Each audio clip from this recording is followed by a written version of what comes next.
All right, welcome everybody who's watching this. We are getting started with Game 1 for Season 5 of Civ4 AI Survivor. As a quick refresher on who we have in this game, we have 6 leaders. This is one of our 6-leader opening round games. Our Pool 1 leader is Mansa Musa. He is the favorite. About 60% of the people have picked him to win this game, so a lot of people are going to be on Team Mansa. Our Pool 2 leader is Pakal, and most people who don't have Mansa to win the game have Pakal. He's around 30% roughly of the people have picked him, so between those two leaders it's about 90%, one of these two. We will see who is right, Team Pakal, Team Mansa, or someone else entirely. And the other leaders we have drawn are Mehmed of the Ottomans, Tokugawa of Japan, de Gaulle of France, and the Portuguese leader whose name I can't pronounce, João, J-Man, go with that. So, with no further ado, let's go ahead and get started. All right, so first thing we always watch is we look to see where the AIs are sending their settlers. We also look for who's going for an early religion. Pakal is going to found a religion, that's no surprise. I believe he's the only one who starts with, he's the only one of these leaders who starts with mysticism, so he is guaranteed to found a religion if he wants it, which of course he does. And let's see where the settlers are going here. This is deity, so they all start with a free settler. The way we can see this is if you put it on domestics, you can see, you can't see the settlers directly, but wherever the archer is the unit that is covering a settler. What is Mehmed doing? Is he actually going to settle here? Is he going to pick a spot over here on the coast? That would be a very dumb spot for his second city. Boy, if anyone has picked Mehmed, this is not the start you want to see. Is he actually going to settle here?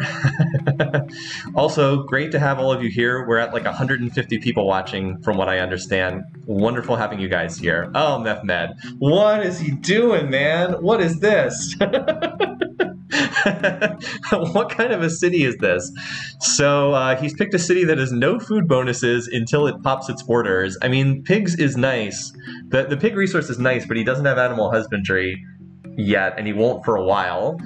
And yeah, this, I don't know. I don't know what's going on here. All right, Mansa has picked a much better spot. He can share the, well, he can share the rice. He also needs to pop borders here pretty badly, but this is a much better spot. 2 food resources, forest to chop, rivers to cottage. Well, not really, you can't cottage tundra, but it's a better spot. It would be better for him if he moved towards the center of the map, but it's still not bad. Over here, J-Man has gotten this is a pretty good spot. Double food, iron, coastal again. He's building a workboat already. He is lucky that he started with a coastal start so he can use his fishing tech. Oh, my picks aren't entering. Yes, thank you. The picks aren't showing up because I never actually put them in. I actually just forgot to do that. So yes, if you missed the pregame, I am picking Mansa Musa to win. J-Man, not because he's good, but just to ride the coattails of, there. And then for victory conditions, spaceship, turn, what did I put in? 315, I think? I think I put 315. 10 borders. Does that fit on the break? Oh, that does not fit. Okay, whatever. Oh, that's it. You know what it is? This is how I did it in past seasons. There we go. Thank you for reminding me, by the way. All right. Remember to reveal map often. Yes, thank you. The only other city we have so far, Tokugawa, also pretty good. It is significant, if you are backing Pakal, it is significant that he is pushed towards Tokugawa and not towards Pakal, because he could have crowded Pakal, and instead Pakal's going pretty deep towards the center of the map here. All right, well, look at this. Cutting off Toku from the center of the map. This will be a holy site in a couple turns too, so he's gonna, wow, this is a nice spot. He's gonna pop borders instantly, and he's gonna grab the double corn. Plus he also secures ivory for an early happiness resource. Along with the gold, he's gonna have a lot of early happiness. This is good. Good start for Pakal. Seizing control of the center of the map is always good. So the only one who hasn't settled yet is de Gaulle. Now, de Gaulle is, most people have picked him to be first to die. It's not a huge percentage, but that is a popular pick. One of the reasons why I have him as first to die is the AI does not handle heavy forest very well, and he has a lot of forest at his capital, and the AI just seems to struggle with this setup for whatever reason. It does not do a good job of chopping these. He has picked a lousy spot for his second city, too. This is buried in jungle. I guess he will get the agriculture, but he's going to have to pop borders first, so not too good. And he's already being crowded both by Portugal and he's being crowded by Japan, so I wouldn't say a good start for him. All right, so now that that's out of the way, we can accelerate the early turns a little bit. A lot of other people going for mysticism. Interesting. Mansa really should get agriculture because it's his needed food tech, but he's not doing that. And we're about to see the holy city pop up here. So there we go. Islam founded. I'll be screenshotting as I go along for the report later on. So first religion, let's see who's going to get the second one. Mansa's gone. Ooh, Mansa's going early bronze working. Wouldn't necessarily be a great call normally, but with the copper there, it's going to help him a lot, actually. The early bronze working is going to help him. Now, he really needs agriculture so he can connect this. I guess if he gets a... now that he has since he has hunting, I guess if he picks up a monument, he would be able to pop borders there. Because he did research... Mansa not going for the early religion's a little surprising. I don't think Pakal has any religious preference. I could be wrong, but I don't think he does. So right now, just kind of glancing around here, checking out what people are building. Some worker builds, a couple people in animal husbandry. Nothing too significant yet. Looks like J-Man's going to be the first to get his settler out. One of the things we've noticed is that the AI likes to build settlers in its second city a lot of the time, like for no clear reason. And because he's imperialistic, he's going to get that settler out quickly. You know, Mansa working this is not the worst. There's the financial trade in play already. It's not smart to build this settler, but could be worse. At least he's not building it in his second city. Anyway, so yeah, it looks like that's going to be the first settler out, and then we'll keep an eye on where that settler's going. I don't know what de Gaulle's doing, as usual. A lot of people in animal husbandry. So we'll watch where this settler... there's the settler. Where's he going to send this? Probably should send it up here to lock down the border with de Gaulle. Although there is a lot of jungle up there. Maybe he pushes... I don't know. We'll see. Towards the furs. I guess he's heading to settle the furs. Toku getting barb rushed. Looks like he's okay. I mean, there's some barbarians in the area, but they're still staying outside his borders for right now. If I'm focusing more on Pakal and Mansa, it's because they're the ones people have mostly backed in this game. So settler almost done for Pakal. He really needs agriculture because he's got a whole bunch of corn resources. Mehmed is still building a settler. Mansa's almost got his settler done. Mansa should send his settler north. We'll see if he does. And yeah, it looks like this settler is going to go and down here. It's probably going to settle on this tile, actually. Either that or on this tile here. One of the two. No, I guess he did want this. Oh no, then he would have settled that spot last turn. Maybe he's going here? I don't know. Mansa has finished bronze working. Just picked up slavery, and now he's going archery. Interesting. Not pushing for an early religion, which usually he does. Tends to be pretty religious heavy. So Pakal's almost got a settler done. Anyone else have one finished yet out on the map? Let's see. Well, I think so. I think this is a worker, right? Yeah. All right. Mansa's doing what he should, which is to go north with his settler. Like if he grabs this spot here, be a pretty nice one. Does need animal husbandry though. So yeah, no one's found another religion yet. All right. Good spot. Locks down grabs another cattle resource. Grabs the corn. I will say that Pakal looks like he might end up getting a lot of land though. Oh, and we have a bird. Oh, this could be bad for Pakal, a barb city popping up like that. Oh, you know what we did? We forgot to set it up so that the barbarians get archery like they're supposed to. I forgot. That is one mistake I forgot to make. Let's fix that now. I forgot to give the barbarians archery because they key off of what the text the AIs have, and they're supposed to have archery. So let's we can world builder this too. Remove the warriors and put in archers instead. Is it four archers? But yeah, they're supposed. All right. I don't know if they'll have the correct AI mission. Yeah, okay, they do. But they're intended to have archers so that they don't just die instantly. Warriors are terrible at defending. All right, so we've got. Let's see. Anyone else have a settler out yet? Someone else. They should be finishing them. All right. Looks like de Gaulle just finished one. And this is one turn away. And how about... And here's a settler from Toku. Let's see where he plants. All right, not terrible. De Gaulle's going for the other... Okay, yeah, it looks like De Gaulle... Interesting. De Gaulle's going to get the other religion. I thought it would be Mansa and Pakal. I did not think De Gaulle would found one. Pretty good spot, honestly. I mean, pressured culturally by Pakal's holy city, which is going to pop its borders in 3 turns, but not too badly. He'll lose this tile, but you know, that could create some tension between the two of them, even though they both are low peace weight leaders.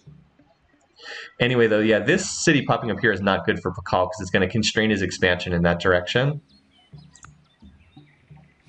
And, well, Pakal does have another settler out, though, heading south here. Note that Pakal has not wasted time sending settlers into the tundra north, which is a smart move on his part.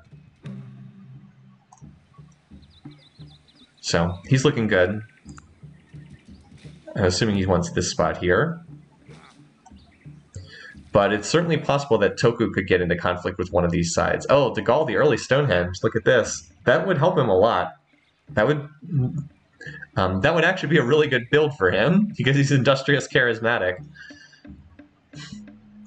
Normally, an early Stonehenge is not always a good thing, but in his case, I think it is. Still no agriculture? No, Pakal picked up agriculture. I think he was researching it, wasn't he? Yeah, he does have agriculture, so he did pick it up. De Gaulle has the best traits for Stonehenge. That's not to say he builds it every game, though, because he doesn't. All right, so there's De Gaulle building, about to finish Stonehenge and establishing Christianity. So that's where our 2 religions are, at least so far. We might have this might be a game where we have 3 religions, Islam and Christianity over here. Be interesting to see where this spreads. If Islam spread down the river and became Mansa's religion, that would be pretty interesting. So Toku went for the religion and didn't get it, basically. Mansa is now belatedly researching agriculture, but he has the early bronze working, which means he is not going to fall to anyone's attacks early. He has the spear. He has skirmishers plus. Oh, hey, what's this? I didn't even realize this settler was being pushed way over here. Look at J-Man being aggressive with his city placements. It's going to tank his economy, but it's important for him to claim land because he is a little bit squeezed. Both of his neighbors kind of settled towards him. Now I'll be interested to see who gets this spot. Like, if Mansa settles here, he should be fine, but if he lets J-Man grab that spot, he might get squeezed. Mehmed did settle as well. He grabbed this spot a couple turns ago. I wouldn't say it's a great spot, but it's okay. And Pakal settled on the hill tile. Not a surprise. His borders of his holy city culture has allowed him to claim a lot of territory here in the middle of the map. He still has this whole area free too, so he could end up getting quite large, whereas the other leaders are already getting squeezed. All right, let's keep going. You know what we can do? Let's take a quick look at everybody's capitals. So Mansa has 2 cities improved, has not connected his food bonus. That's kind of a problem. How about over here? This is much better, honestly. Both food bonuses connected, looking a lot better, and the ivory connected too. So Mehmed's start is pretty good. He should be able to make something of this. He's already on his 3rd settler. How about Pakal? Not as good. Has mined these tiles, but he only has 1 resource connected there. Lakamba looks better though. Ton of food here. See if he's able to do anything with it. Tokugawa, he's got all his resources connected, so looking pretty good there. A lot of forest tiles being worked here. I mentioned the AI does not handle forest very well. And this looks good here as well. All the resources connected. Mansa's a little behind in that regard. Needs to get that rice resource connected. Make his start more viable. Alright, so J-Man, yeah, settled way up here. Let's see who is either working on a settler or has a settler in production. Mehmed's almost got one done. Now there's 2 barb cities over here. That looks like the barbarian part of the map. Lakamba training a settler while the capital does Great Wall. Okay, a couple settlers in production. I don't see any out on the map right now though. Unless this is a settler, but I don't think so. No, just a worker. Does a Barb City make the AI more likely to build the Great Wall? I don't think so. I think he built the Great Wall just because he had a need for, just because he had the stone. I think that's why. Oh, look at this Mehmet's. So, did manage to get some culture in here, which is key. And now onto pottery for his cottages. That said, that like I said, land is running out on the map pretty quickly. Mehmet, very early ironworking. Oh, another Barb City up there. So what is it? 3 Barb Cities now. We'll have to see who ends up claiming these. That'll be pretty important as far as who gets these cities.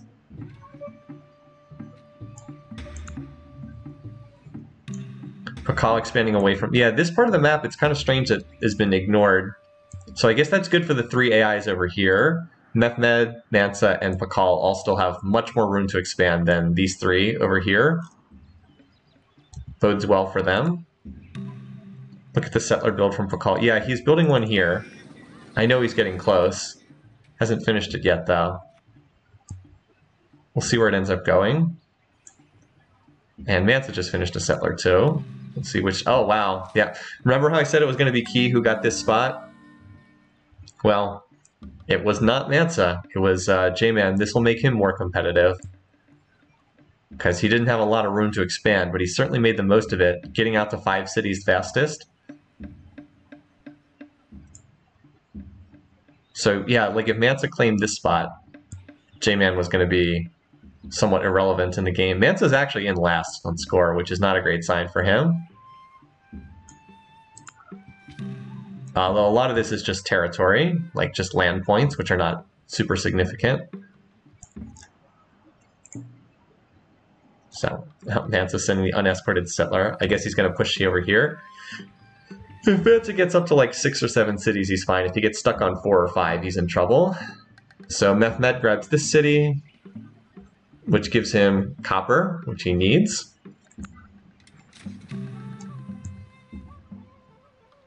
Where is that Pakal settler going? Because Pakal just finished a settler too. Wait, is it up there? Why did he move it up here? That's weird. He finished it in Lakamba and then he moved it up to Mutal. It's a strange decision. Oh no, he's doing the thing where he builds a settler and just has it sit in the capital for no reason. Ah! Oh boy, that's not great. Also, I don't understand this location from Mansa Musa at all. Pretty terrible spot. I don't know what he's thinking. That's just a wasted city. If it was one tile, if he just put it like here, he'd have access to the... I mean, he has no food whatsoever, but he also doesn't even claim resources. It's not like he's going to grab the gold tile. Really bizarre. Does the Gaul still have no metals? He has, correct, he has horses, but no, he does not have metals connected yet. And does he have access to it? Well, he's got a copper up in the north. That said, if Toku steals that spot, Toku, I mean, they're both, so they're in a settler race here. Look, settler here, settler here. Major race between these two. Who's going to get the spot? Ah, Toku. Well, the Gaul is certainly getting boxed in. He's on 3 cities, and it doesn't look like he has a lot of opportunities to expand further from here. Not a good start for France, I'd say. Because he's been squeezed badly by his neighbors. They both settled pretty aggressively towards him. So Pakal ended up taking this spot. You know, normally I'd say this is bad, and I don't think it's great, but I don't know, I guess it's not awful. Sure would have been better to get land in the middle of the map, though. But I guess he's already got control of this area over here. Toku might cut him off from copper. If that happens, well, we'll see where this goes. Probably we'll claim this spot here, but let's see. Yeah, it looks like this settler's going to head over here. There's still a little donut hole here where people can go. So yeah, Pakal is pretty far out ahead in score at the moment. We'll see if that holds up or not long term. He is building more wonders. All right, no, never mind. He finished the wonder he was working on. And we're at 50 turns. So let's reveal the map.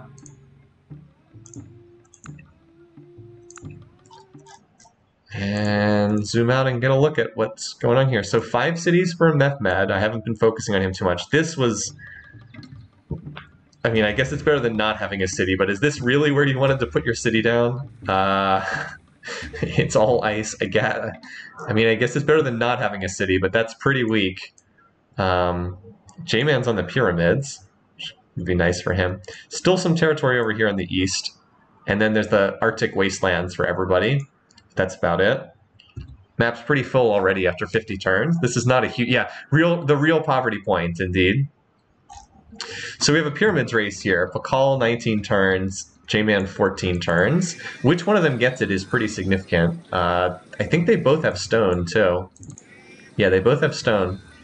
So that's probably the next most important thing is who gets that. We also still have a third religion. Like, no one's grabbed the monotheism religion yet.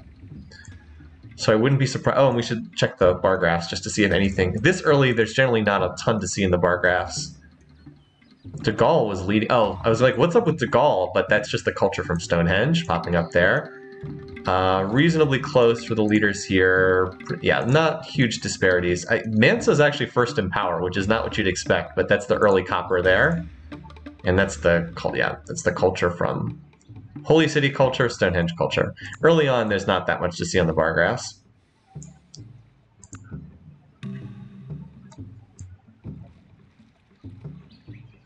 I wouldn't say this has been a great start from Mansa Musa. Like, he still hasn't really gotten his cottages going yet.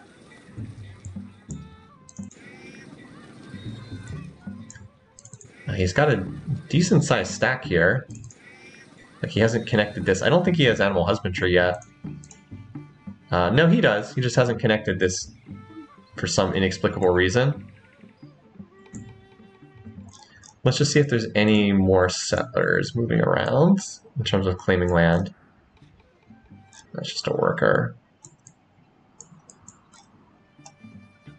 Okay, so Toku has a settler here, and De Gaulle settled this spot here. So he still doesn't have this copper yet, and he doesn't have iron. He really needs to settle this. If he doesn't get this spot, he's a metalless civ, and that's like dead man walking, basically. How's the Diplo? I wouldn't expect Diplo to be too significant yet. So yeah, as expected, Mansa's worst enemy of a couple different people. That's not a surprise.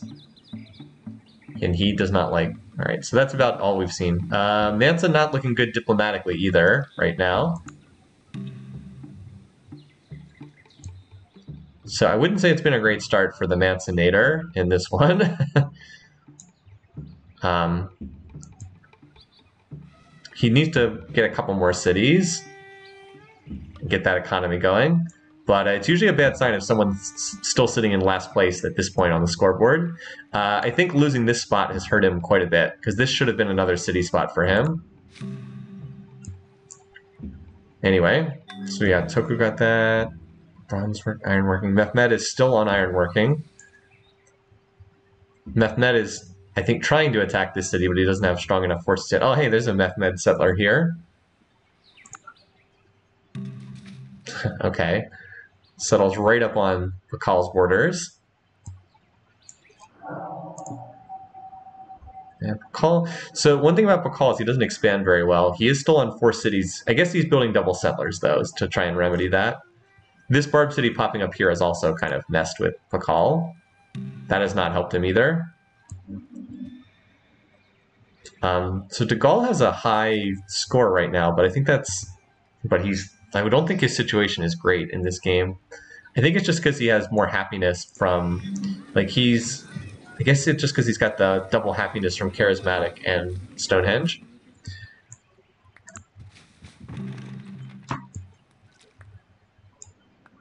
So Mansa is pushing another settler to the east. Although the land over there is not great.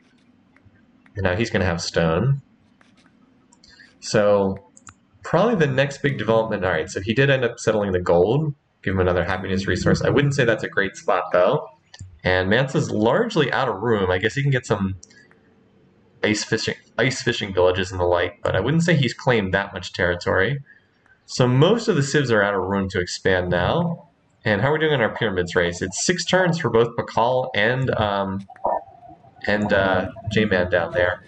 The winner of this race is, like, this is a pretty significant race. Although the time just went up at Mutal and just went down over there. Is Mansa's research that bad? Well, he doesn't really seem to have many cottages down yet. I guess he's got a few, but like he's not working this cottage here. He's over-whipped this city, apparently. We can do a quick research check just to see, although this early it's not that bad. He's at 7 beakers per turn, Pakal's at 19, Tugal 18, J-Man 10, Mehmed 12, Toku 16. Yeah, his research is not good right now. Needs to connect more happiness resource. Needs to connect this gold resource, which would help, and get some more cottages down. J-Man, he did cram an extra city, and he crammed in this city just to take advantage of the land that was there, which makes sense.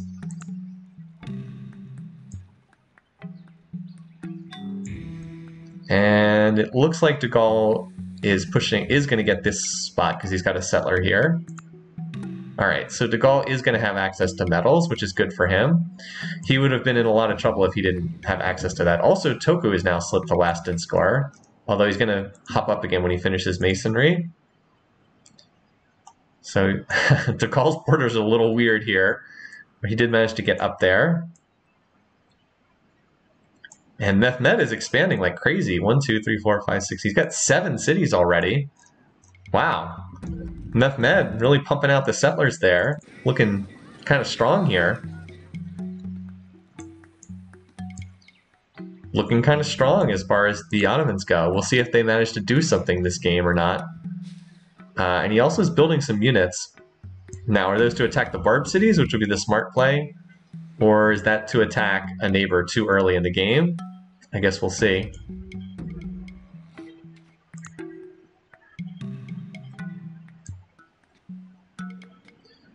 So yeah, the map is pretty full at this point. Not much room. I guess, well, I was going to say Pakal can get another city up there, but this Barb city's in the way of his expanding further. So Pakal looks set to found another... Oh, this could be close. Alright, so J-Man gets the pyramids. Sorry, Team Pakal. But it's Portugal who actually ends up getting them. That was a tight race. Oh, man. One turn. Look at that. 482 out of 500. Jeez. One turn away. That close. One turn away. Yeah, so we have a race here for the next religion. It shouldn't be too significant if Pakal gets the religion, but if Toku does and gets his own self-founded religion, that would be a pretty big diplomatic shakeup. Oh, a couple people going for Temple of Artemis too. So Toku has picked up Dugal's religion. That means they are less likely to attack each other, obviously, but it does increase tension between Pakal and Tokugawa because they now have separate religions. So now we do have to wonder which religions will spread to the south, right? Because there's Christianity over here, and then there's Islam here. But like, which of these religions ends up converting to the cities down here could be a pretty big deal. The Portuguese can make big tombs, but not copper weapons. Yeah, they don't have copper. They will have iron, though. They already have it mined, so... Oh yeah, he didn't even research bronze working. He doesn't have bronze working, but he didn't research it. Oh, Mansa on the Oracle. I wonder what he would probably... Well, he would probably... Alright, so that... Oh, what's this? Oh boy. That's a big turn. Alright, so yeah, the Ottomans starting to get pretty strong. I know they're in last place right now, but... at least on the scoreboard, but like eventually the fact that they're going to have so much more territory is going to matter. 1, 2, 3, 4, 5, 6. Because like they're at 8 cities. If they're at 8 and everyone else is at like 5, that's a pretty big difference. It's all going to depend on who they go after. We'll see. You would think that the most likely target would be Mansa, because they're annoyed, and that's his worst enemy. But that's not a guarantee. Like it could come after somebody else too. How these dice rolls shake out in terms of how the early wars play out is always a huge issue in these games. Meanwhile, these other 2 Barb cities don't seem to be.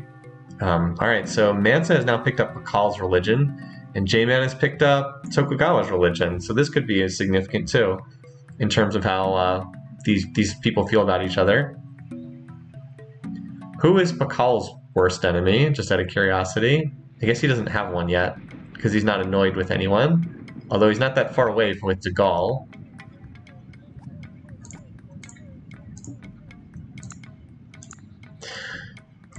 Yeah, the next big thing is going to be when the first war breaks out, I think.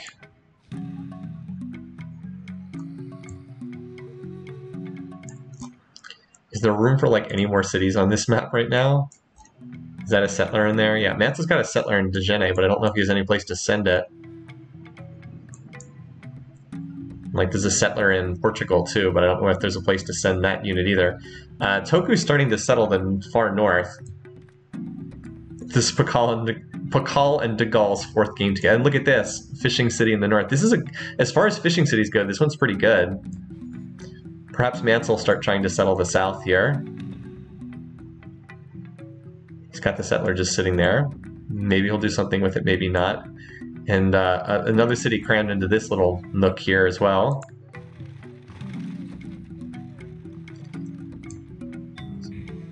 So yeah, I wouldn't... Oh, and Pakal did take this Barb city. Also good for him. Toku finishes one of the game's least impactful wonders. Yeah, I would say it's looking good for Pakal and Mehmed. I like the way the game started for them. I'm not as happy with Mansa. If I had not picked him, I certainly would feel better. Just because his diplomatic situation's not good. I was thinking he'd be able to use religion to improve his diplomacy a little bit. So far that hasn't happened yet. And he didn't get as much out of the land grab as I was thinking he would, because he's only on 5 cities. That's just not a lot. It's like 5 for Mansa, 1, 2, 3, 4, 5, 6 for J-Man, 5 for Dagall, 1, 2, 3, 4, 5, 6, 7 for Toku, 1, 2, 3, 4, 5, 6, 7 for Pakal, and 1, 2, 3, 4, 5, 6, 8 for Mehmed. And there's still that one Barb city up there remaining to be claimed by someone. So Mansa does grab the Oracle. He probably picked up metal casting, would be my guess, because his forges are there. And it was also by far the most expensive tech he could build. So now he can build them at half price, and that'll also give him another happiness with the gold. So probably the best thing he could have picked up regardless. Probably his best option. Let's see if he switches over to mints. Yep, there they are. Grabbing a couple of them. So like I said, probably his best option. Still hasn't really been tossing down the cottages yet, though, for what that's worth. But he is starting to grow to the happiness cap. He's starting to get his economy going, but he's been a little slow in that regard. Civ4, what do you mean? His mints are... oh wait, that's right, he's not industrious. I was thinking he was industrious. For whatever reason, I was thinking he was industrious. I don't know why I thought that. He's spiritual financial, not financial industrious. Financial industrious is Wynakopek. No, I just had his traits mixed up for some reason. Alright, our first open borders request. Also, Dagall getting those ice fishing villages going. I mean, the thing is, though, like, they are worthwhile. You should be looking to found these. Mansa should be trying to get out some more cities. He's got the settler just sitting there. We'll see if he does. These cities do contribute, eventually. This Barb city apparently is down to... Well, that'll get auto-raised, because there's only... It's never been size 2 before. And Pakal is now finally moving some axes over to deal with this. There's all these warriors that have been hanging out outside the city. Oh, and he got iron with that? Oh yeah, and he actually gets iron with that city too. So important strategically as well.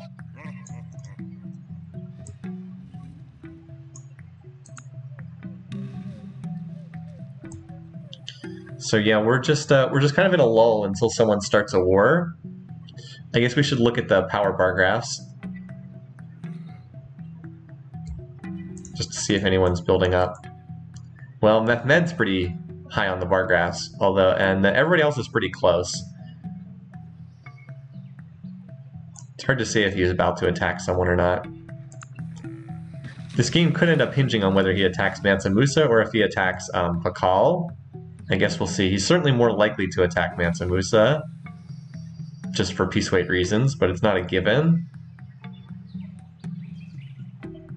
Mansa needs more time to tech ahead of his competitors. Like, this city is certainly getting squeezed. Alright, so Mehmed has picked up Bakal and...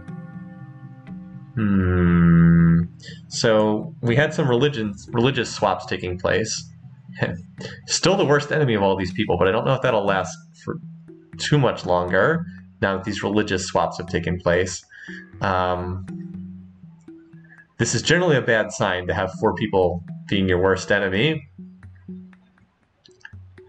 I guess he only got +1 from that. But it is significant that so many people now have picked up Islam as a faith. This is just a totally random spread over here. Good news again for Pakal, because he's kind of got a religious coalition developing here. Yeah, Mansa's risen to 2nd in score. Again, he only has 5 cities though, so he really needs to get, he just needs time. He needs like 50 turns of not being attacked here, and I don't know if he's going to get that. So that's an auto raise. No surprise. This city looks like it was attacked but managed to hold. Yeah, give Mansa like 50 turns and he'll be at feudalism and his cities will be pretty safe, but like I said, I don't know if he gets there. That's really the question. So far, a pretty peaceful game. So de Gaulle's now got his shrine. Funny how the whole world is just 2 religions. All these chariots. Dude, research ironworking. I guess he is researching it.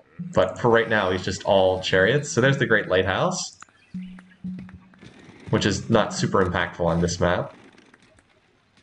But certainly doesn't hurt. Yeah, Mansa's biggest thing is he just needs more territory. I know I've made this point before, but having this spot would have helped him a lot. De Gaulle actually did expand up there.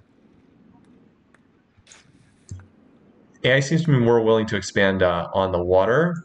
Like, I'm a little surprised Mansa hasn't dropped the city in this area here, because he has the settler for it. But he just has not made the move. So yeah, pretty quiet turns.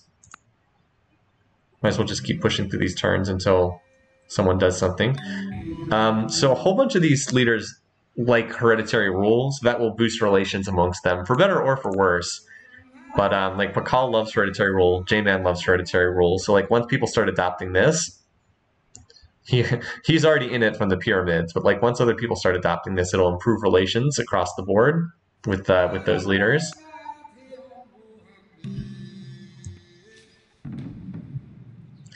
I've been thinking Mehmed's most likely to start a war, but that might not be true. Tokugawa's building a lot of military, but he does have iron. I was thinking, like, does he lack the resources he needs? But he does have them. I guess a fair number of people are building military right now. Like, quite a few of these leaders are getting military up in their cities.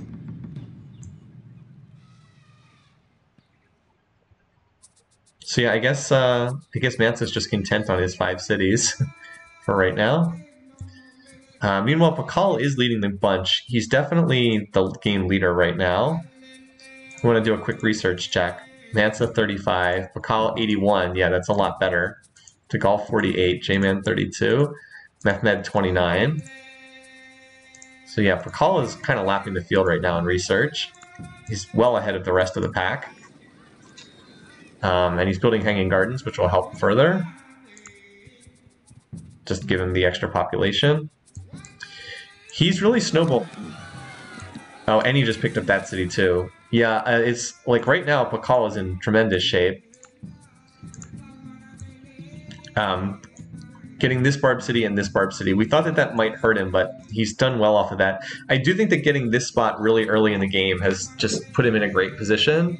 Like, he went kind of right into the center of the map and then dropped a holy city there, and that's really helped him. Oh, is anyone plotting yet? I'm not going to go through and check.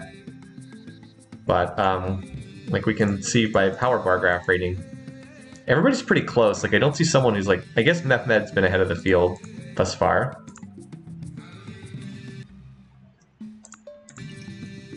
Surprised Mansa didn't ask for open borders earlier. Alright, so there's the Hanging Gardens. Pakal jumps a little bit further ahead of the rest of the field with an extra point. You can see everybody else is pretty bunched on the scoreboard, and then he's just out in front.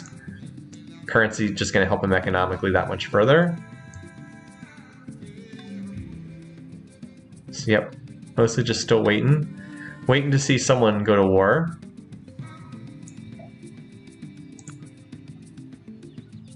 And Pakal's on construction tech now, which will at least unlock elephants if he researches horseback riding, which I don't think he has. In terms of relations, about the same as what we saw before.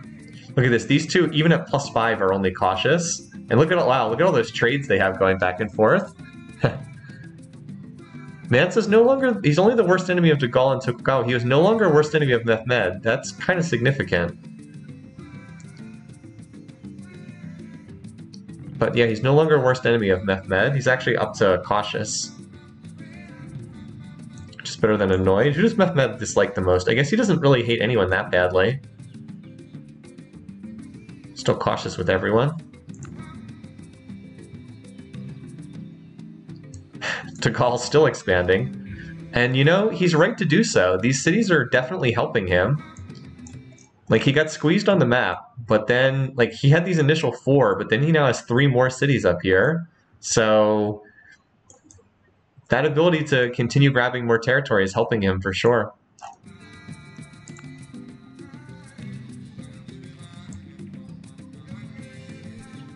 And now the ball courts are going to give even more happiness once they're done. Not that Pakal is really squeezed on happiness now.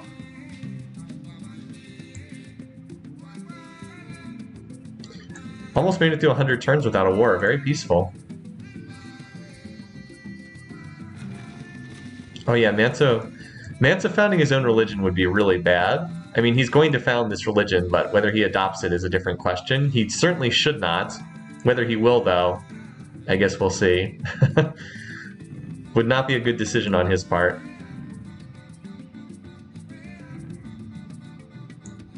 Great engineer, so maybe J-Man takes a wonder with it. Alright, turn 100. Very quiet still.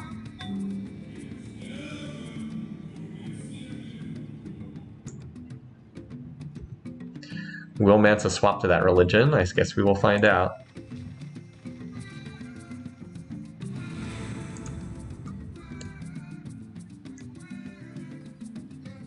So we've got mausoleum build going on over there. So J-Man, it's funny that Mehmed is still so low, given how much territory he has. You'd think he'd be higher. Well, he's got quite a stack here. This looks like they have the AI counter mission though, so I don't know if that's an offensive stack. Might be though. There's an awful lot of units right on the border, and he's getting his unique unit or unique building up, the Haman, giving that extra happiness. Well, looks like he just attacked Mansa. So I think that basically ends Mansa's chances of winning the game, because he needed not to get attacked. He needed to go further. All right. He needed to get further on the tech tree. So that's 1. Yeah, Mansa just, with only 5 cities, he's not in a good position to deal with this. There's actually a second attack coming over here. Yeah, Mansa's almost certainly dead, and that means Pakal's the game winner. Like, I want to call this right now, the game, Pakal's the winner of this game, I think at this point, barring something really weird happening. No catapults yet, I guess, but look, there's 4 units in this city, and there's like 8 axes attacking. That's a dead city. And, well, actually, it survived the first attack. But there's a second attack moving in here. Yeah, I don't see this lasting. Mansa just didn't expand well enough in this game. He needed to get up to like 7 cities. He was only stuck on 5. He didn't try to expand down here. But like, this is what he had to avoid, getting attacked here. That's a lot of swords.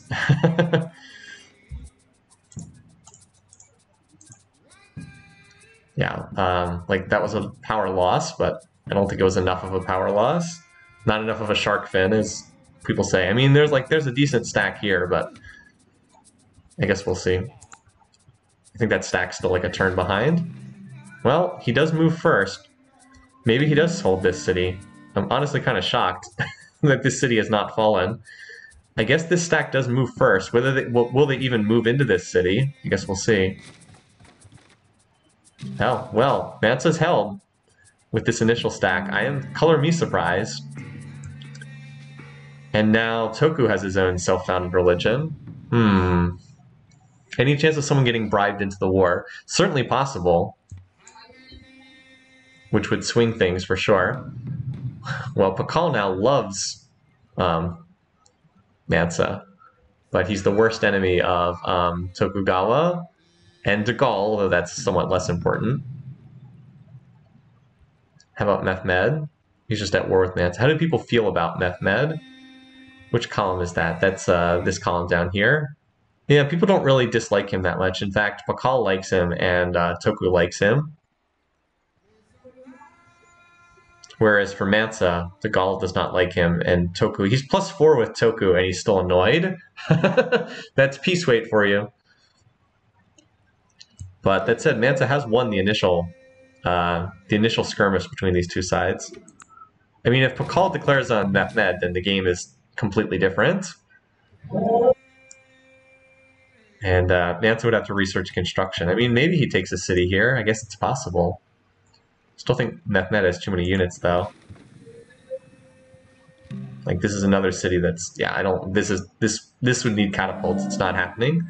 Chichen Itza is a nice defensive build, but I don't think it does much to help Mansa actually win. I think it just prolongs how long it takes for him to lose. Look at these barbarian spears coming up.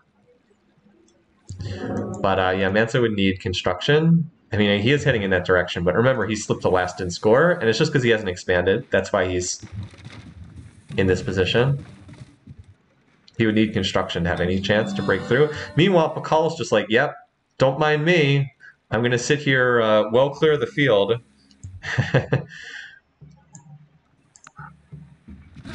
So yeah, that attack did not work, as we expected. Barely even scratched those units. Oh, Statue of Zeus could be significant, though.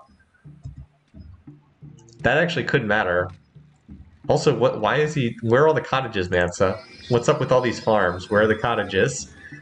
You're supposed to be Mr. Cottage Cheese. Oh, well. So this war is most likely to stalemate and just drag down both of these leaders. Probably the most likely outcome. Yeah, this is a good outcome if you... Like, this is great for Pakal. Pakal's running away with the game right now. His biggest rivals are locked up into a destructive war, and he's just sitting back and building. All right, our first request to join a war. So that's the music great artist. A lot of people on construction now.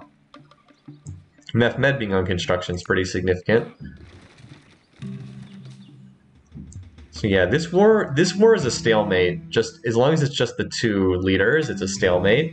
The question is if someone else enters the war. That said, even a stalemate is probably not something Mansa can keep up forever. I think Mehmed's superior production, 8 cities to 5 is a pretty big advantage. Even a crummy city like this still contributes, you know, a little bit. But if you have like almost twice as many cities, it really does make a difference in the long run. Surprising De Gaulle's in second, I agree, but like the big thing is De Gaulle just kept expanding and got these fishing villages out. Like I said, that's helping him a ton. Well, okay, that's going to shake things up. So this either means that Pakal snowballs further ahead or drags him back down to the pack. Probably snowballs him further ahead. So that's our second war. Just updated that. Seems like a bad call from Tokugawa. Yeah, it seems like, oh yeah. So this was when Mansa launched that attack that did not work. We'll see, but I think that with Pakal already having feudalism, you'd think that he'd be good. Now that said, this city is not defended very well. The fact that there's no catapults is actually a good thing here because it means Toku's just going to attack this city and presumably capture it. Yep.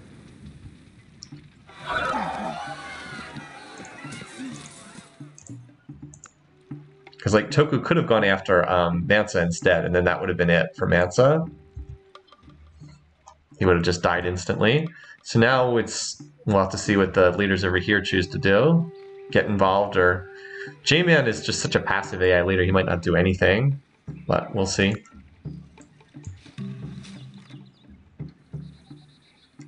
This city is still not defended very well. Look at this, it's like completely surrounded by Ottoman soldiers. The only thing protecting it is the lack of catapults, but Mehmed does have construction, and so the catapults are on their way.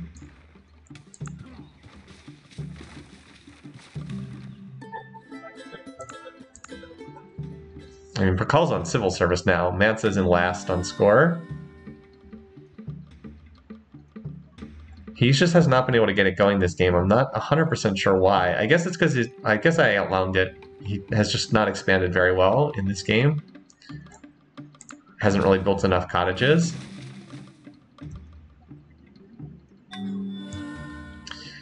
Oh wow, is this going to be another city captured by Toku? Wow, against like all odds, Toku's winning this war. Didn't see this coming. Tipu Sultanborn, yeah.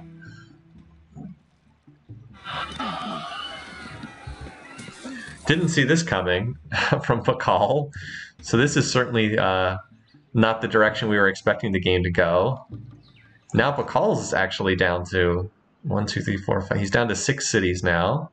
I mean, they're very large, well-developed cities, but that's it. Now, he does have elephants, so that might be enough to swing this. Pakal needs maces. He does. Maces would help a lot. There's a good chance he's stabilized. I mean, look, the city's size 17, so it's a good chance he'll be able to stabilize, but until he actually does...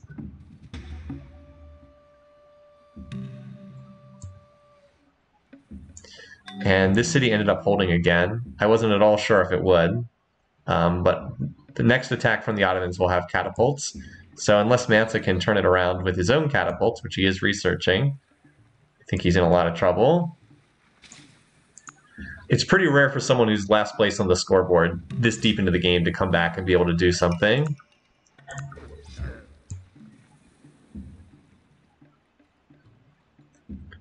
All right, so both wars seem to be... Both sides are kind of taking a break to catch their breath. Now Toku's putting catapults in, so... I mean, if he uses catapults and... Well, this city's going to be one tough nut to crack. I was like, if he uses catapults and takes this city, and I was like, oh, but Pakal's got a ton of units there, that's probably not happening, but... Don't forget, Pakal is furiously building the Great Library in the Sistine Chapel while the war goes on. Kind of his weakness is he likes culture a little too much sometimes. But with those longbows, it's, yeah, I mean, Pakal's got a lot of units in reserve.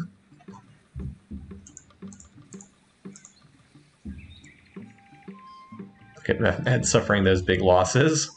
Look at J-Man, by the way. He's like, yep, I'm just going to sit here and do my thing. Can Pakal still win? Yeah, I think he's still the favorite right now. He could certainly recapture these cities. I mean, they're very hard for Toku to defend.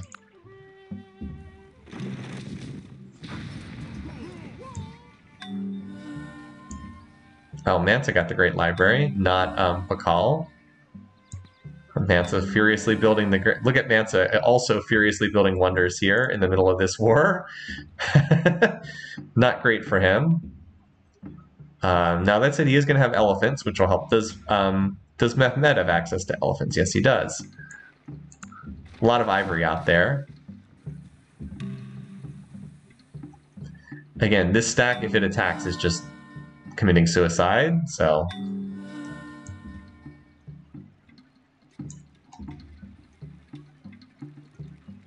A lot of skirmishing going on over here, too. Yeah, again, I don't really think Mayapan can be held long-term by Tokugawa. Maybe, though. He did wipe out that little stack. But Pakal does have a lot of units. Pakal should be able to recapture this city. I mean, it's like completely surrounded by his borders. And that attack went just as badly as you'd expect. Mansa really could not afford to throw away those units. So now the catapults are in place, and they're going to take out the defenses. And once that happens, the city falls. Does Toku have elephants? Looks like he does. Yep, I see elephants on the board there. So yeah, I really don't think Mansa can hold out here. I really do think he eventually gets grinded down. Like, with all these catapults, it's just a matter of time. And it's the walls that have been holding... Walls in Chichen Itza is what's been saving this city. Like, Mansa just needed to get deeper into the tech tree before he was attacked in this game. Wasn't able to make it as far as he needed to go. And as I said, he needed to expand better too. Alright, so they signed a peace treaty and Mayapan was given back in the peace treaty. So that's a good result for Pakal. Like I said, now he's back to doing what he wants to do.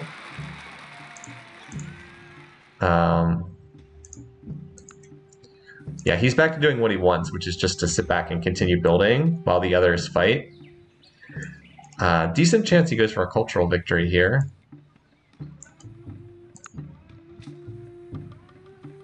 Alright, so yeah, Wallada's lost all its defenses, and you can see there's like half a dozen units here, whereas there's a ton of attackers.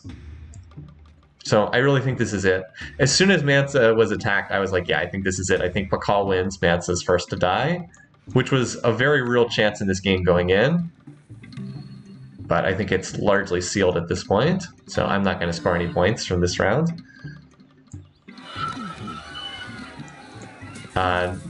Just not enough cities, not enough expansion from Mansa. Like he's got the economy going right now. Like the cottages are going down, but it wasn't fast enough in this game, and he needed to get more cities. 5 is just not enough. He needed to be up at 7. Or if he had like 7 cities, I think. Like if he had one of these 2 spots over here, and if he had gotten this spot, which was taken away shortly before he was going to claim it, then maybe it's a different story, but it's too late now. This city is still...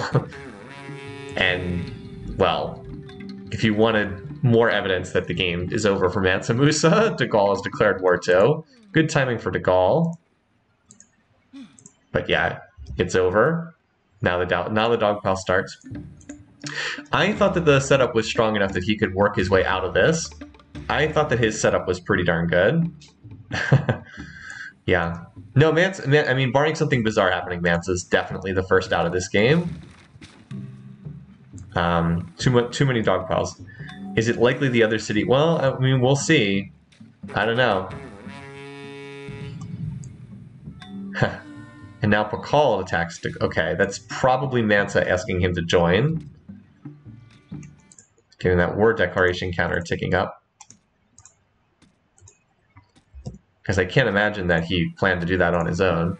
It's also unclear if he can even reach over there, because I don't think he has... Yeah, Toku won't sign open borders with, like, anyone, so I don't see how Pakal even gets over to De Gaulle's territory. I guess he can walk through Mansa's territory, but that's about it. The setting is... whatever the default setting is, as far as cities flipping. I can't remember what the default is, but it's whatever the default option is.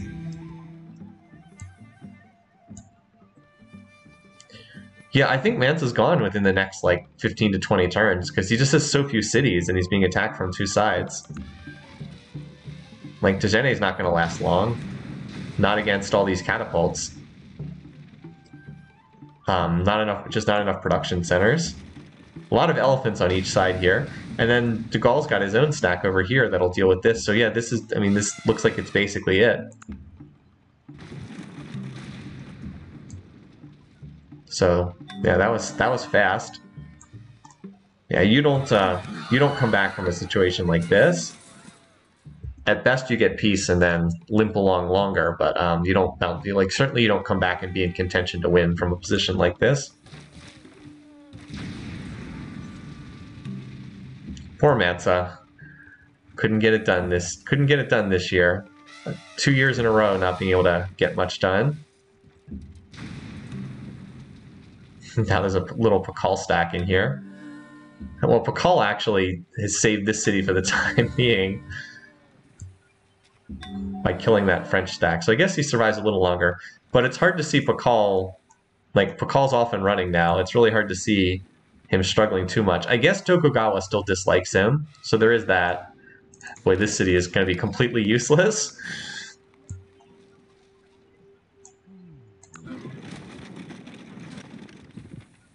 I mean, I could be wrong, but I don't really see Matza surviving. I think Mehmed just keeps grinding him down. And so Mehmed will be one of the game leaders after this. He's going to pick up quite a bit of territory out of this.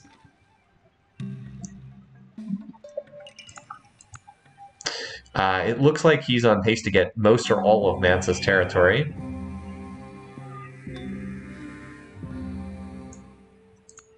So, I thought that Mansa would be able to make more friends using religion, but that has not been the case in this one.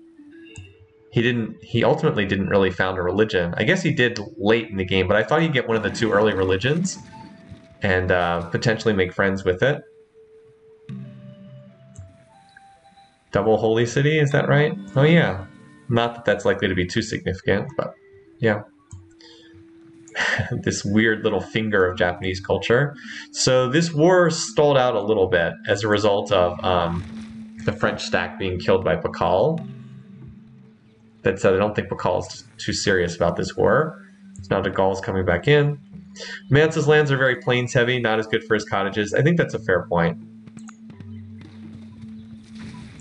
It's true, he doesn't have quite as much food. It's a lot of elephants. When they all split up like that, they look more impressive. So,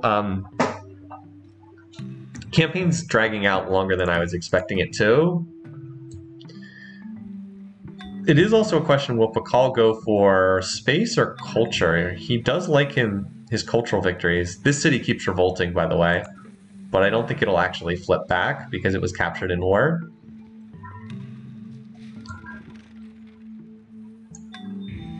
There's a big Toku stack here. Did Toku... Oh, okay. I was like, there's a big Toku stack here, and I don't think they have open borders. Alright, well... maybe de Gaulle still has a chance to be first to die, those of us who have him. Yeah, this gets kind of interesting. Let's do a quick update on the power situation. So, Mehmed and Toku are the highest by a good margin.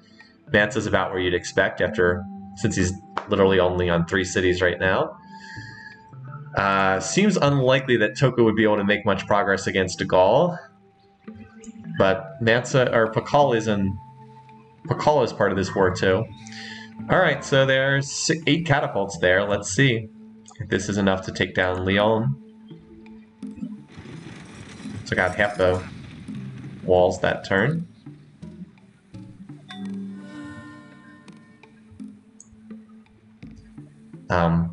Mansa's still holding on for the time being.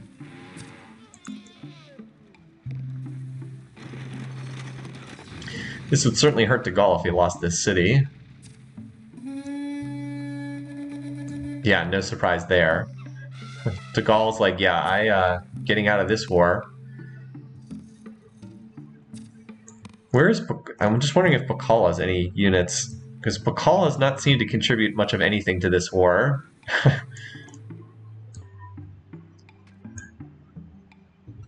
Just looking around and seeing if I could find a Pakal stack, but I don't really see one. No, it doesn't look like he's all that interested. Does he have open borders? Who does he have open borders with? Oh, he now does have open borders with Tokugawa. Oh, because of the mutual military struggle. Wait, didn't he get attacked by Tokugawa? Oh, here we are. You declared war. Okay. Well, apparently the faith bonus is huge, apparently. Enough to overcome the fact that he got attacked. So he could walk through Tokugawa's borders if he wanted to. Anyway, so this city should fall this turn, with that many units there. Yep. Alright, we're on turn 150. Making progress.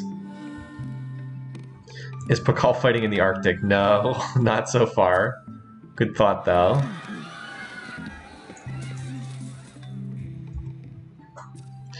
So that border city falling definitely hurts de Gaulle. That was one of his best cities. Now the question is, can they continue on? I guess we'll see. It sure would be nice for me if Degall died before Mansa so I could at least get something out of this game. I don't think that's going to be the case. Oh, is he being slowed by, like, slowly bombarding with catapults here?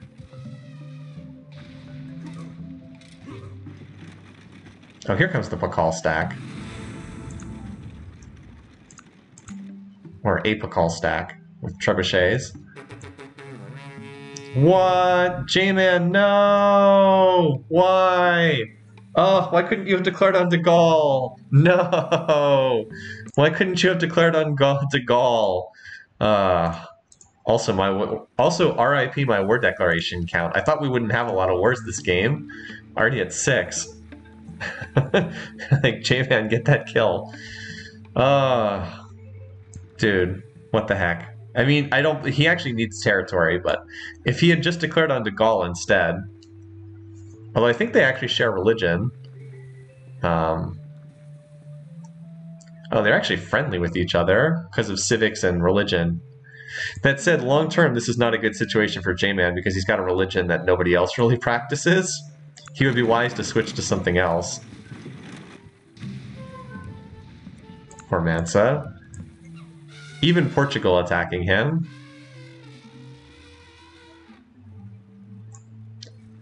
So here's the Pakal stack. This city, Orleans, is not very well defended. If the Trebs could get the walls down, they might have a shot, but I suspect it'll be reinforced by the time they can do that.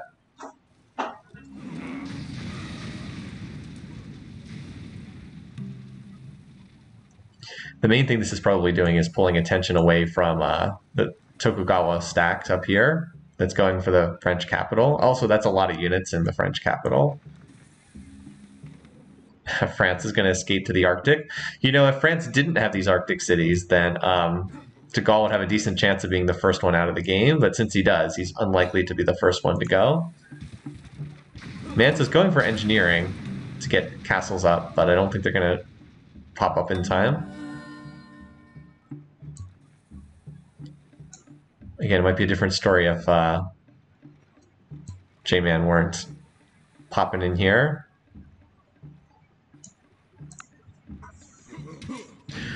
This was not the worst possible draw for Mansa. It wasn't a great draw, though.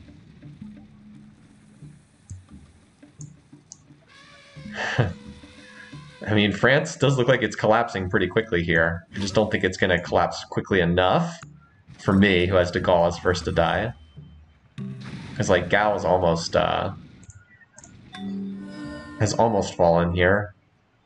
And it's not like the city's going to survive once the walls are down. No, not Heinz Guderian. It's died in combat. And this city's about to fall too. J-Man attacked with a lot. Yeah, no surprise. And Mansa's down to just his capital after this. It's just lost 2 cities. Not a good turn for Mansa. Again, if Portugal had attacked De Gaulle would have been first to die. But they were friendly, so that was not going to happen. So Mansa has 1 city left. Unfortunately, for those of us who are on Team Mansa in this game, not looking. Again, the minute that Mansa was attacked, I was pretty sure that that was the inevitable outcome. But that's a lot of horse archers there, isn't it? How about this force here? Got the walls. Oh, Pakal reinforced. So that means he's going to capture that city. Yeah, if I do think that De Gaulle will be eliminated next. Just didn't survive. Mansa just didn't survive quite long enough. Now, there's a religion being founded in a former Barb city. That's pretty funny. And Pakal is pretty clear of the field right now in terms of his situation. Does Mansa fall out of the top civs? No. Mansa is a tremendous amount of points stacked up. He has won 5 games and reached the championship game twice, so he has a ton of points stacked up from previous seasons. But this was not a good showing for him.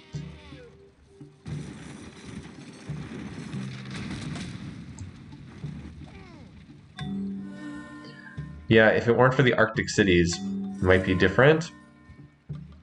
But Mansa's definitely the first one out. It's not like they're going to make peace with him in this situation. So I should have been watching this over here because Paris just got captured.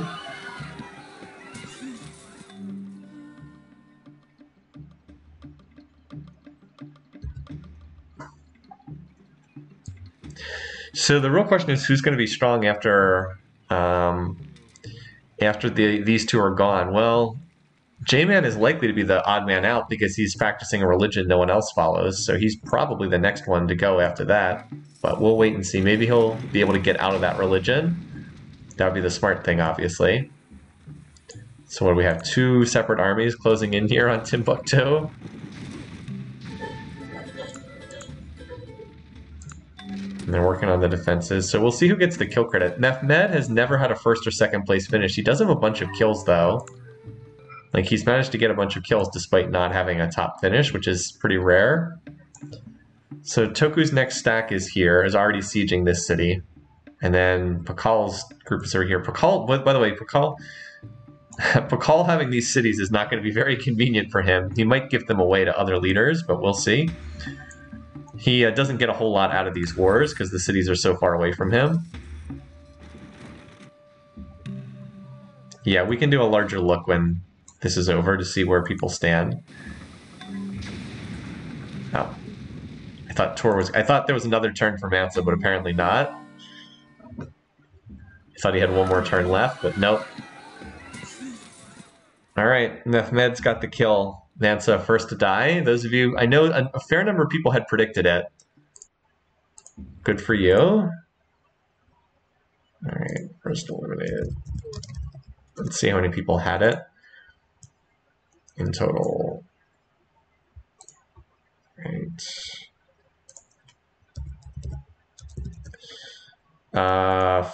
42 of you had it, which seems like a lot, but we have like 230 entries in the contest. So, all right. I've marked that down on the spreadsheet, and let me now mark down Mansa's our last place finisher for this game.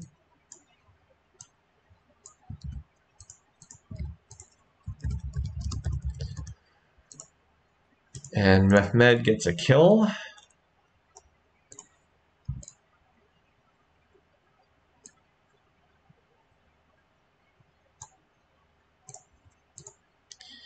Mansa gets redded out. And Mansa, game 1, what's the turn? 166.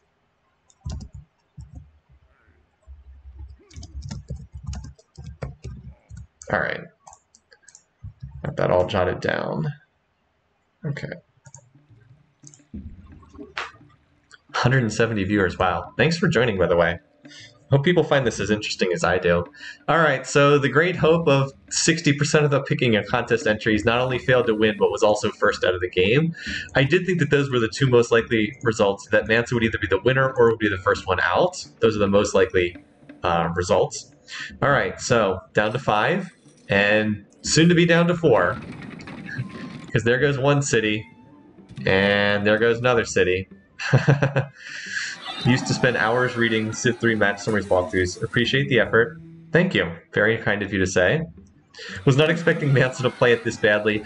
I mean, he was getting his economy going. He actually did get a lot of developed cottages. It just, he didn't quite make it in time.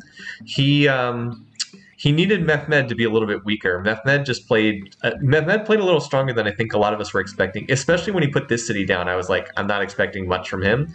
But he got it going. Now, he's still doing dumb AI stuff like building a farm over this cottage, but he really got it going. He just was stronger than I think I was expecting.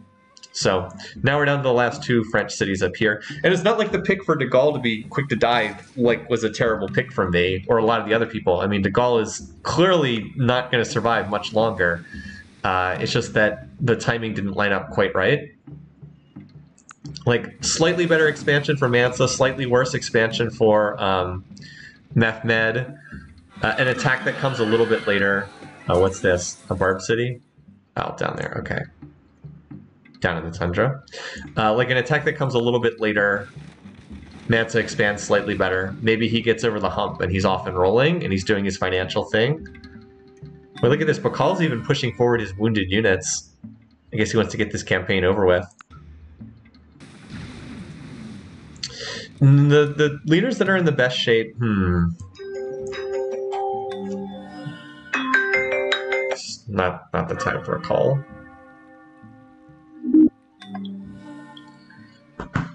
And okay, so Bakal just finished Taj Mahal.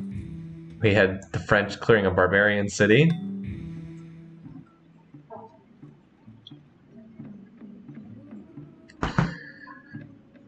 Yeah, Mehmed's gotten a couple kills. His problem is he has not been able to manage a top 2 finish in any of his games. So there's another Pakal kill. I'm kind of curious what Pakal's going to do with these cities, because like he captured these cities, but they don't really do anything for him. Like, does he give this one away to J-Man? Does he give this away to Tokugawa? So like Tokugawa's culture means he benefits a lot from, even though he didn't necessarily capture some of these. Odds of Toku flipping to Christianity, probably not that high, but possible. So now we're just waiting to see who gets this. It looks like Toku's going to get the kill credit. Probably. Like, Pakal's headed that way too. Mostly just nothing too significant is going to happen until someone takes this city. It is funny considering that Tokugawa attacked Pakal. Yeah, we're definitely going to help you. So I think Toku gets this one turn before Pakal gets there.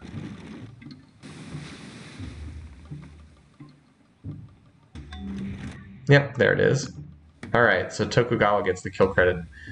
So yeah, De Gaulle only lasted 11 turns longer. It was pretty close between him and Mansa. Could have scored some points for him being first to die if things had shaken out slightly differently. All right. So this is turn 177. So De Gaulle comes in. 5th place for this game. He's out. Another non-entity showing from De Gaulle, who's had exactly one good game ever in this competition. That's a kill for Toku. And De Gaulle is turn 177. Right.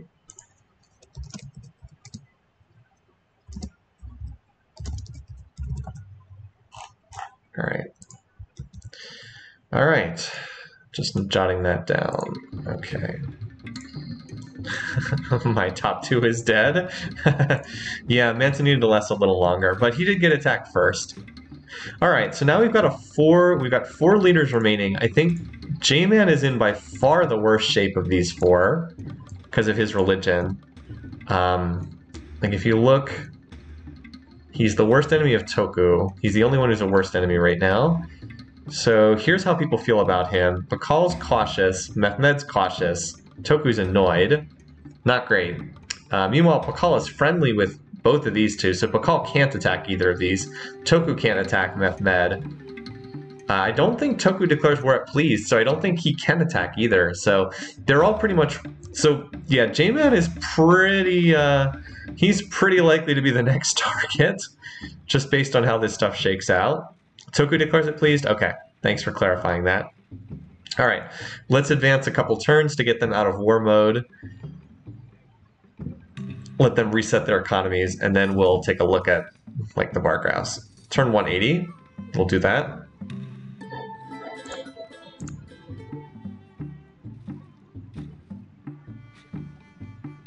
All right, so turn 180. Okay, let's first look at bar graphs.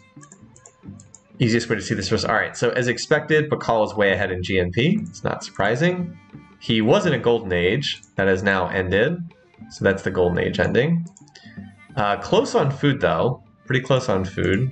Power, reasonably close. J-Man's in last. Culture, as you'd expect, Bakal's way ahead.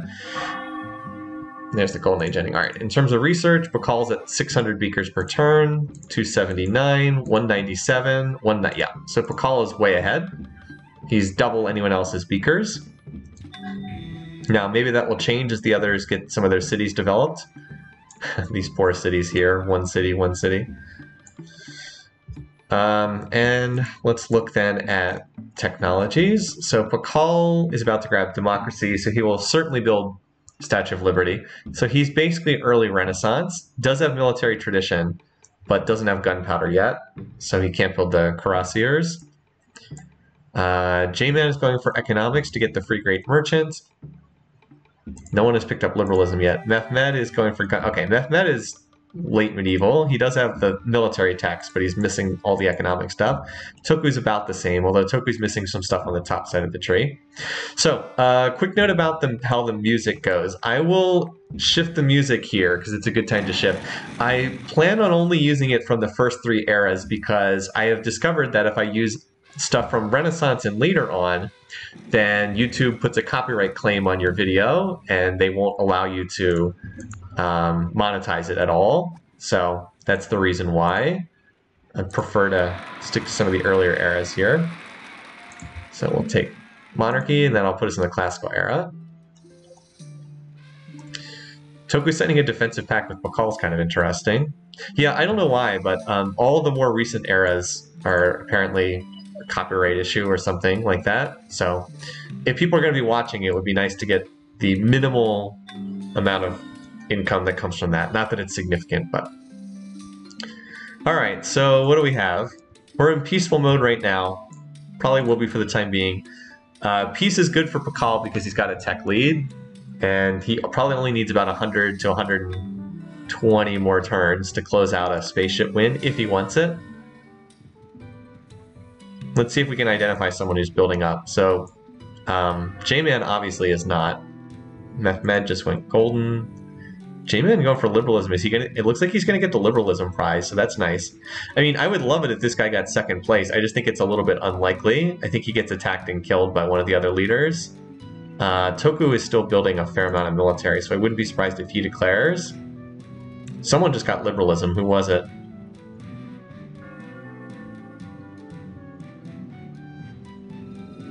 Alright, well, he got liberalism. Good for him. Pulled him ahead of Tokugawa, but the only way he gets... Basically, the only way he gets second is if Pakal conquers one of these other two, and he gets to steal a little land, which seems unlikely, given that Pakal is friendly with both of them. That said, a lot of this is coming from shared faith, and a lot of it's coming from civics, so, like, particularly with Tokugawa, if either of them drop the religion, or if either of them drop hereditary rule, then all of a sudden that situation would change pretty quickly. Because like this guy's J-Man's already dropped hereditary rule. Toku will probably drop it eventually. And as far as free religion, I don't know if any of them will go free religion or not. We'll have to wait and see. Pakal's on liberalism, so if he's going to drop his religion, he'll do it soon to get in free religion. I just don't know if he's going to or not.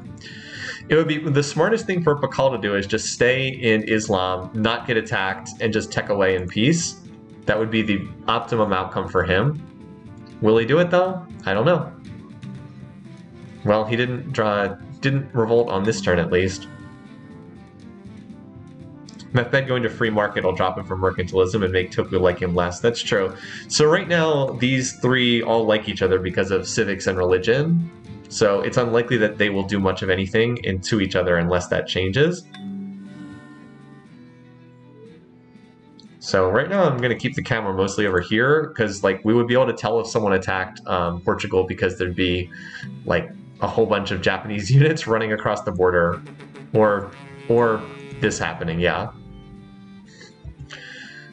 Or Ottoman units pouring across the border. So that was very predictable that J-Man would be the next one. Does not practice the same religion as these others.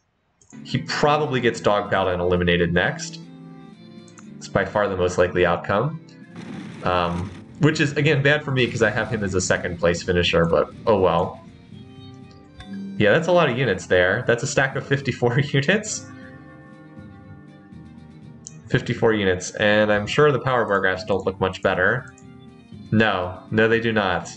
No, they do not. It's probably not much longer until Toku piles in on the other side, too. Which would set up an interesting race for second place, potentially, yeah. So, no surprise there. And there's the other war declaration. But note that Pakal did drop all the stuff that makes him. Pakal just went free religion.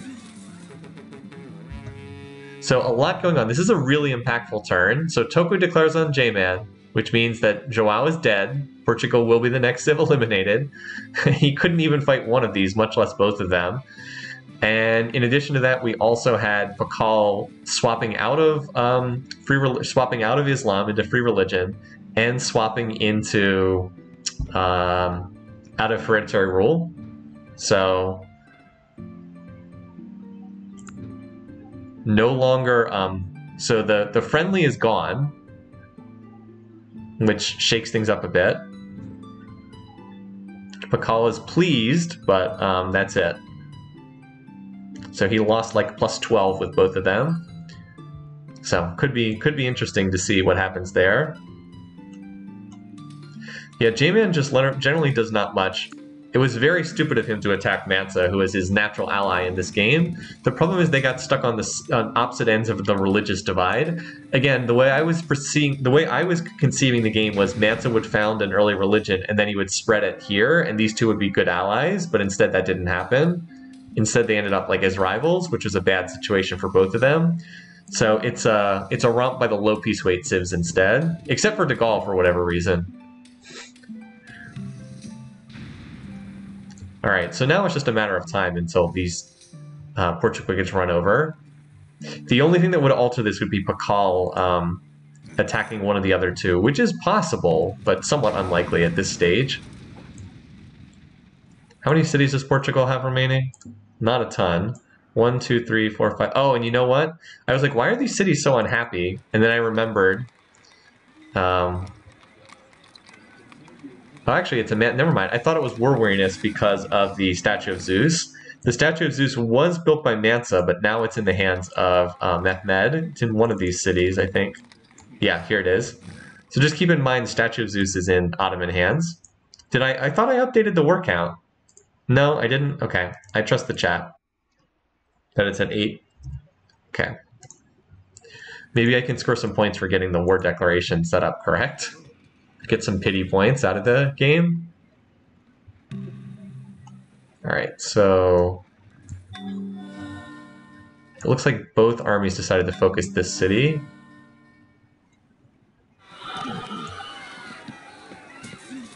That city is still in Japanese hands after being captured so long ago. Note that Mehmed's taken the score lead. That's so he's ahead in score points, but he's quite a bit behind in terms of research as compared to Pakal. We'll see how quickly Pakal goes to rifling. That would make him pretty safe, for a while at least. Instead he's building Statue of Liberty. I don't know what he's researching.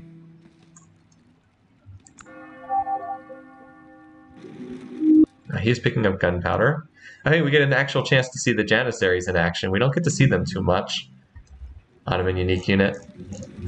There they are. With bright orange coloring in this game.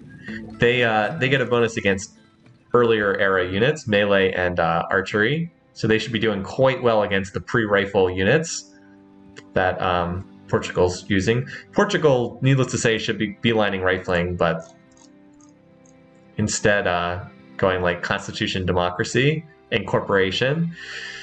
Yeah, his preferences are for economic stuff, if I remember, because like he's focused economics and corporation pretty hard, and astronomy, all of which have, I believe that's the gold flavor, or pretty high gold weighting on these techs, but not rifling. So the castle walls will slow down this conquest because it'll take a while to bombard them out, but barring Pakal attacking one of them, it's pretty assured. And meanwhile, Pakal seems very content just to build. Like he's getting the observatories, building Statue of Liberty. He looks pretty satisfied on scientific method. This is a really good situation for him. Basically, the longer this war lasts, the better it is for Pakal. He just wants this war to drag out, eat up the time of the warmongers while he techs ahead. And with the hope that by the time either Japan or Ottomans are ready to do anything, that he'll already be at yeah, either at rifles or maybe even at assembly line by the time this war's done. Like if he's at assembly line by the time this war's over, they're not going to be able to touch him, even if they both attack him together. Still, Portugal is collapsing pretty quickly, so... Whether he ignores rifles is just largely based on the tech flavors. I can't recall exactly what Pakal's tech flavors are. I mean, we've certainly seen that before. Like, he's way up here at communism, rather than going for rifling, but at some point he will run out of stuff to research that's not rifling. Run out of stuff that's not rifling. And his economy is humming along pretty good right now, especially in comparison to the other two leaders who have massive armies in enemy territory. This is something that not everyone always recalls, but when your units are in enemy territory, you pay more maintenance on them, so it's costly to be in enemy territory. Like, so Pakal's 800 beakers per turn, J-Man's 300, Mehmed's 248, Toku's 378. So he's researching at double the rate of his rivals. And a lot of this is because their costs are higher, because they're in enemy territory. Now, that said, it's worthwhile if you pick up more cities, obviously. Like, that makes you stronger in the long run, but in the short run, means that it takes them longer. That said, Mehmed is on the rifling path. Like, it is conceivable Mehmed gets up to rifling. Like, he is researching rifling. It's going to take him a while, but he will get there. So it is conceivable he gets up to rifling and, you know, launches an attack on Pakal. That's his best chance to win the game. A lot of dancing around over there. Oh, wait, there's actually a revolt in this city? What is that? Was that a spy revolting the city? Wow. That actually could speed up the conquest of the war quite a bit, because it takes out the city defenses. It must have been a spy revolt. Huh. That's pretty... Yeah. Well, the AI did not take that opportunity to attack the city while the cultural defenses were down, but they should have. It's a pretty big stack right there. How many units is this? Hold on, let's see. So as these cities still collapse, Portugal's got 3 cities left. Boy, it's hard to tell. There's so many units there mixed together. I see 57. Hold on, let me minimize the interface here for a second. I see 57. Mehmed has 57 units. I can't tell how many Tokugawa has, but it's a fair amount. All right. So yeah, it's a lot of units. So not surprisingly, Pakal went for both physics and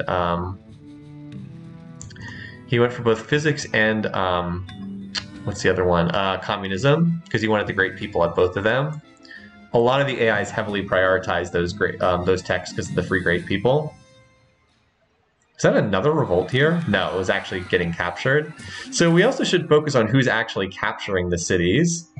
Like, that does matter for the post-war situation. So far, Kumbi-Sala and Avora were taken by Mehmed. I'm sure I'm mispronouncing some of these.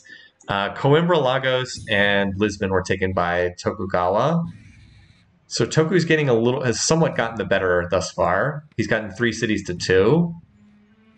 Which, again, these two are super close in score. So remember, only first and second place move on to the playoffs. Third place goes to the wildcard game.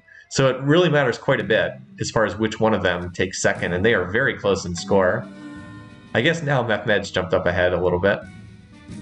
I still think Pakal wins, because he's way ahead in tech, but as we said, not guaranteed. One of these two could take him down, or the two of them together could take him down. Or Pakal could join with one of them and take out the other one. Also a possibility. There's still a lot that could happen in this one. For contest purposes, it would be good for me if Pakal doesn't win, because then just nobody scores any points, or very few people score points, but I think Pakal has probably played the best game thus far. No, not signing a defensive pact.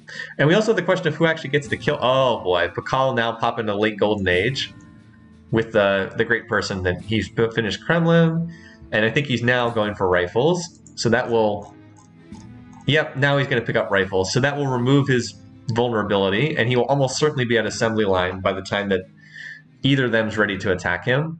So yeah, he delayed a little bit to grab these freebies, but he's pretty far ahead now. So like, if I show Pakal, and then I show the other two, yeah, they're I mean, 1, 2, 3, 4. There's like 6 techs away from these on Methmed.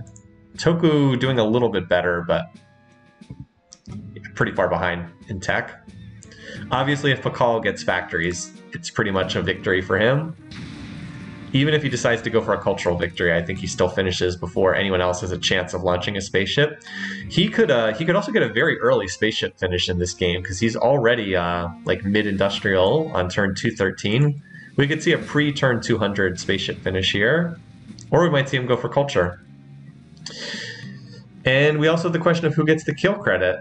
It looks like it's going to be Methmed because he's outside this city.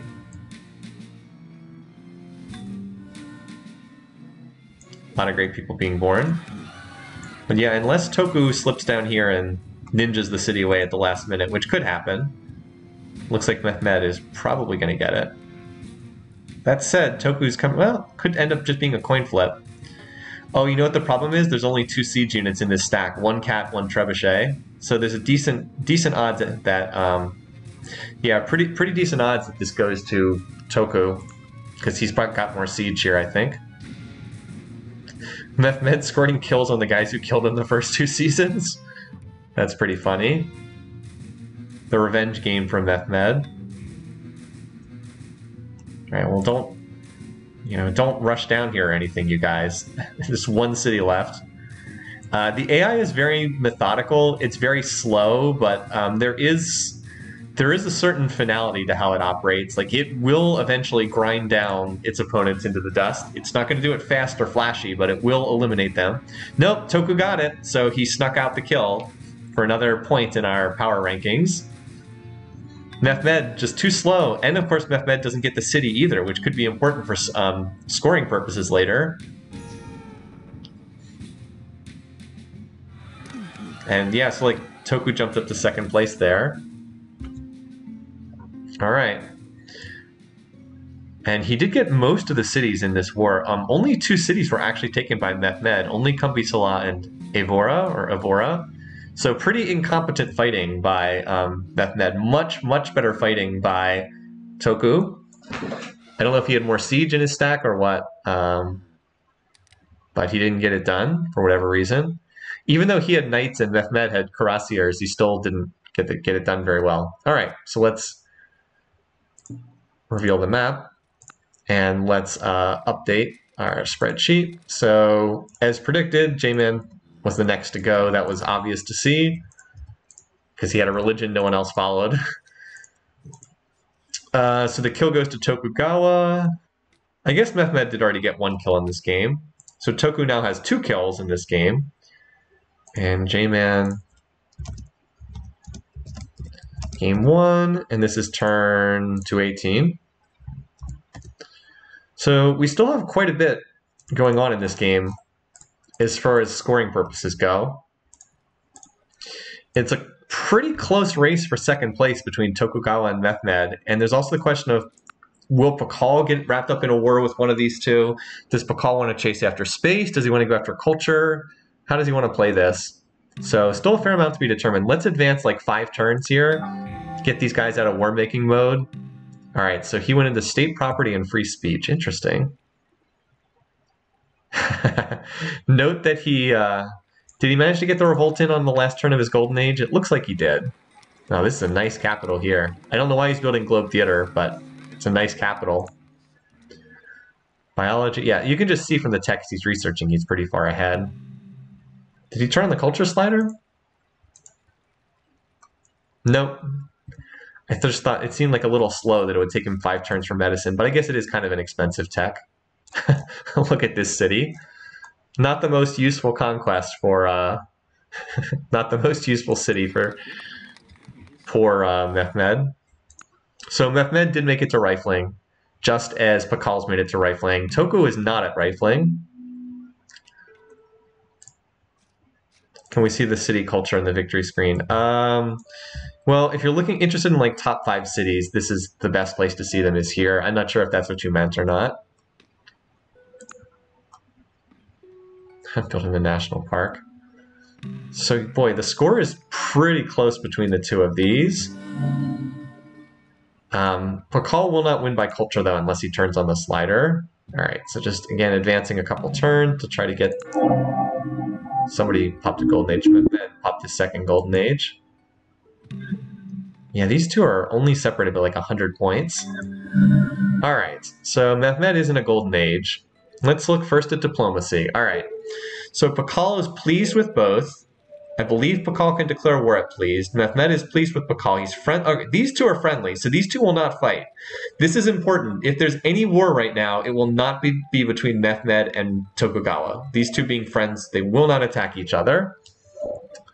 So if there's a war, it's going to be Pakal against Toku or Pakal against Mehmed. Yeah, Pakal's giving him a big hug. All right, now let's look at some of the demo stuff. Also, we need to now grab the bar graphs here. Okay. So GMP, it's maybe a little one-sided in favor of Pakal. Them financial leaders know how to research. To be fair, a lot of this is probably culture, but still. All right, production, that's the Golden Age. They're all very close outside of the Golden Age. Food, very close. Power, Mehmed started to pull away in power a little bit.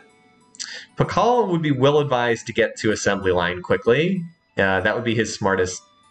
Yeah, a 2v1 would be rough for Pakal. I don't know if he could do it 2v1. A lot depends on how long before he goes for assembly line, too. He really needs to get to us. All right, no, he is on steam power, which I believe is probably a prelude to assembly line. Is a mandatory requirement. No, well, it might be, it might not be. He's researching it, and he doesn't need it to get there, but not guaranteed. I mean, he's way ahead in tech, right? He already has medicine, so like, let's put the versus Mehmed. Mehmed's like almost a full era behind, but for the moment, for a brief period here, they are equal in military tech because they're both on rifling, like that. They both are on rifling, so they're equal in military tech. And oh no, never mind. He's going for railroad next. Okay. Probably be smarter to go for assembly line. Oh, it is a very expensive tech, but cannons, machine guns, railroads, not terrible. Still, we'll see. It's not like Pakal's super far ahead in score. By the way, he planted a city up here. A good city, by the way. Nice fishing village. In the Arctic. It's a little weird no one's really tried to settle the Antarctic. We've seen much more in the Arctic than the Antarctic. And there's some, there's some resources down here. Like, fishing cities at these resources wouldn't be bad at all. But all right, so that's kind of the situation. And oh, we just wanted to get a quick beaker count. Pakal's at 1,200. Mehmed's at 489, 500. So again, he's more than double their beakers right now. So we can probably do these turns relatively quickly until someone decides to declare war. It's a lot of military being built by Tokugawa there. It's all pre-rifles, though, so if he tried to attack with this, I wouldn't think it would go very well, but I guess we'll see. Still, he's building military. Right now, Mehmed is not building military. He's on an infrastructure kick, so he's not going to go war. Can you see the culture in former Portugal? Yeah, so this is our situation right now. It's a little hard to see the red and orange borders, but at least it's pretty easy to see elsewhere. Orleans, that one city that was captured by Pakal, is now gimping the tiles of like 6 other Japanese cities, which is pretty funny.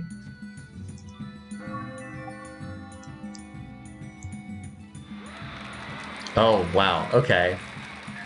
And Mehmed and Tokugawa have a defensive pact now. Okay. Interesting. Pakal is only cautious. Oh, Pakal is only cautious here. Well, well, well. If Pakal were to declare war, well, we'll see. Again, I don't know if Pakal's looking for a war, but if he does, this game's going to get a lot more interesting in a real hurry. Pakal really needs to get to assembly. If he gets us to assembly line, he's in a much safer position. He's not there yet, though. He clearly just wants to go the peaceful route by researching, by putting his cities on research. Clearly not looking to start a war right now.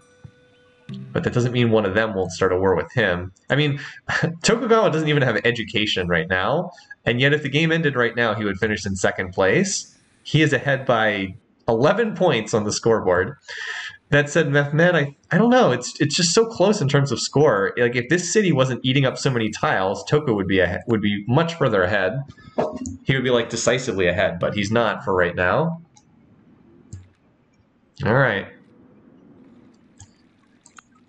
Will Pakal be able to get up to the next generation of military tech before a war breaks out? That's really the question here. He's just about researched everything else. Well, there's assembly line. So I think Pakal has reached the point where he's going to be pretty... Oh, well, wow. Could this be more dramatic? I was like, well, he's on assembly line. I think he's safe. And then it's like, nope, Tokugawa declares war. He did cancel the defensive pact by doing that. The defensive pact gets canceled if you declare war. So, and now there's hatred on both of these sides. And meanwhile, Mehmed is still friendly with Tokugawa, pleased with Pakal. All right. Well, here's the big Tokugawa stack, 75 units. Also, apparently this city either revolted or was gifted. So this city, which was a Japanese city, got taken over. All right, so let's get the popcorn ready, because one of these two is... This really could go either way. That said, with Tokugawa still does not have rifles, so this is probably not going to go well for him because he is behind in tech. Yeah, he does not have rifles, and in fact, he's not going to have rifles for a while because he's heading down corporation line instead of the rifling line. And he also needs gunpowder and replaceable parts and rifling to be able to build them. He also can't even build cuirassiers because he doesn't have gunpowder. So he's really he's still medieval. He's like fully medieval still. So he's got a lot of units, but they're very outdated.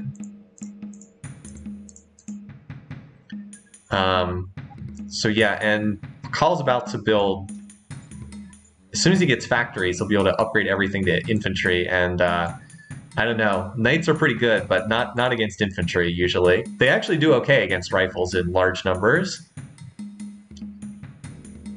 So yeah, this attack probably needed to arrive a few turns earlier, in all honesty. They didn't already sign peace, did they? I don't think so. Oh, here's another stack over here. So there's 43 units over here, and there's 75 over here. Now the question is, where is the Pakal stack? Oh, here's... Yeah, so this city's going to get recaptured. Yeah, that didn't take long. Pakal's like, oh, you want a war? Look what I'm going to research, buddy. On to fascism. Where's the other city? Nara and Shangyan. Where's the other one? Oh, he took this city over here. Okay, I didn't even see this. Okay. Well, not looking so great for Toku now. It's like the last samurai. Samurai into cannons. I mean, Toku's got these two big stacks, but sooner or later they're just going to get smashed. All right, so here's the other big stack. Now, he will almost certainly take this city, because this city has one rifle in it. But the infantry should start going up. Sure, yeah, now the infantry are starting to pop up, and like knights are just not going to do a whole lot against infantry. I mean, sure, they can pick off an isolated pair like this, but like strength 10 against strength 20 with defensive bonuses is not pretty. It's not a good look. The factories are also going up. Like Mayapan's going to have obscene production as soon as that coal plant finishes. It's going to be one turning like calves with the deity production bonuses. Not to mention Pentagon going up here for more XP.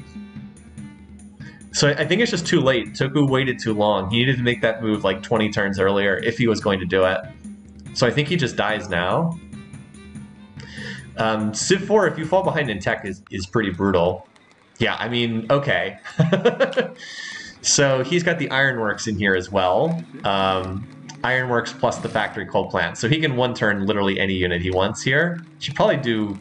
Also note the deity cost production bonuses. If you've played this game a lot, you're like, wait, infantry 67 production? Cav 57? What? Why are these units so cheap? It's like, well, it's deity. The AI cheats a lot on deity. So, oh wow, this city got taken out too. So yeah, this is not going well for Toku. This definitely looks like pure suicide from him. He is going to take this city, Oporto, but I doubt he'll be able to hold it for long.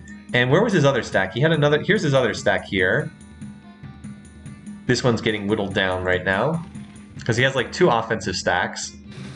One there, and then one over here. So he did take this city. But as I said, I don't think he'll hold it for very long. And at this point, I don't think even Mehmed entering the war would help much. Not that Mehmed's looking to fight. Look, he's building monasteries, so he's not looking to fight at all.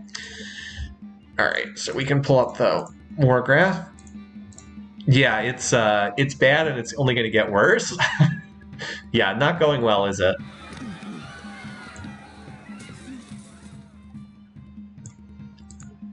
So that's some shark fin right there. I'm just looking to see when Pakal manages to get like a stack together, because he was not expecting this war, which meant he didn't really have one. So this stack is 32 units. This stack will be dead soon. It's advancing into Pakal territory. Here we go. This is all right. So here's his force, 32 cavalry. There are 32 units. Looks like it's all cavalry though. Yeah, 100% cavs. Well, normally it would be a bad mistake just to run at Kyoto and attack it, but if it's cavs against archers, it's actually a good move to do that. Toku did get Nara back. That's true, he did. For now. And this group's just running around. This stack kind of split up that was over here. So I'm watching Kyoto and I'm watching this stack here that's trying to heal. Yep, well, there goes the Japanese capital. Yeah, this is not working out very well, is it? And now this force is trying to retreat, I think. It was at 32, now it's at 25, so it lost some of its units. It's just the case that the units are just so much more advanced across the board that it's really hard for Japan to do much of anything in this battle. I wonder if Tokugawa would actually give enough land for domination. Let's look at this. So Pakal's at 31%. I think he'd be a little bit short if he takes all of the land, because some of it will get grabbed by Ottoman borders, but he won't be too far short. So yeah, I think he'll be slightly short, but not that much. Yeah, I was thinking the same thing. You guys, we're all on the same wavelength here in the chat.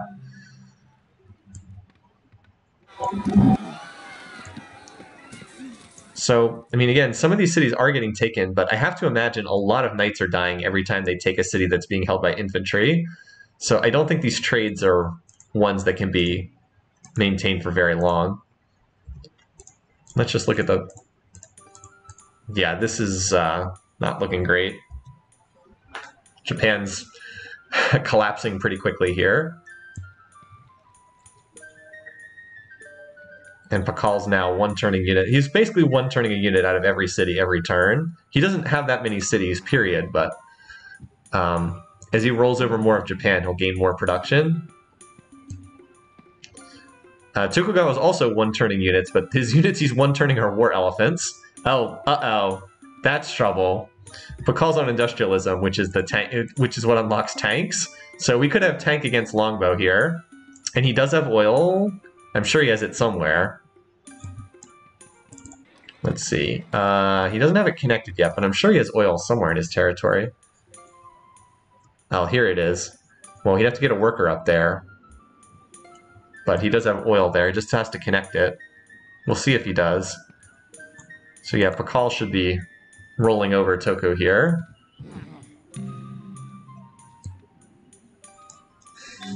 Like, it's not like these longbows are going to hold that city for long. I'm just trying to find where Pakal's main stack is. It was up here before. I guess it's maybe still up here.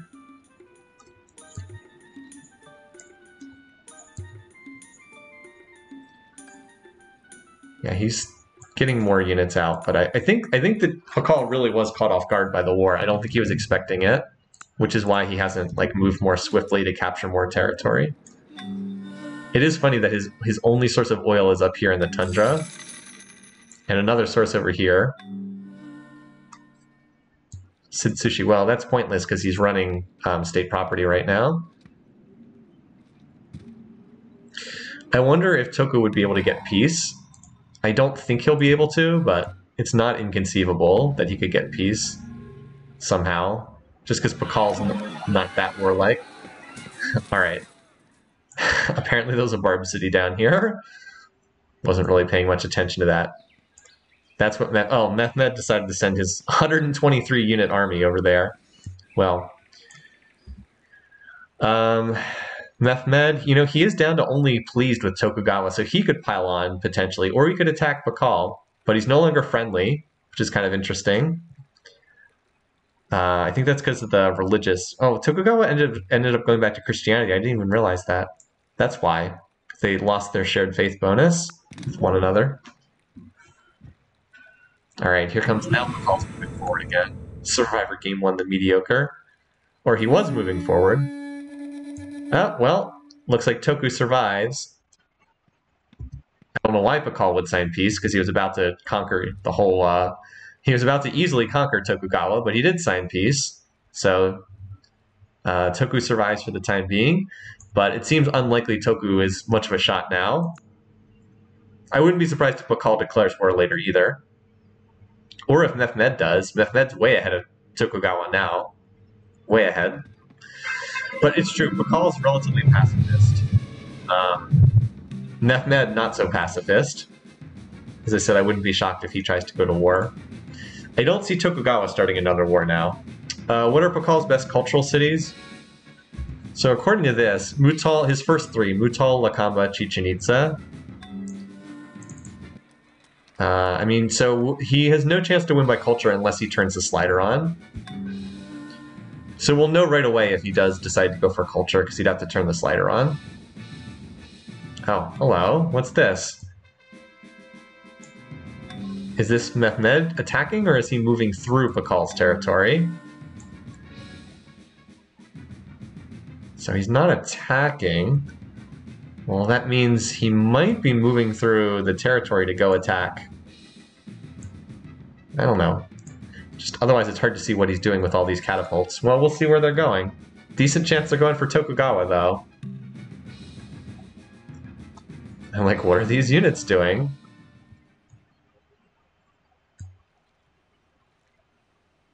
I don't know what those units are doing. Randomly running around. Were they just pathing through to get over here faster because it was faster to walk on the railroads? Perhaps. Yeah, using Bakal's railroad seems to be the explanation. Well, keep an eye... okay. I was like, well, we'll keep an eye on it. Okay. So that's a thing that happened down there. That's a thing that happened.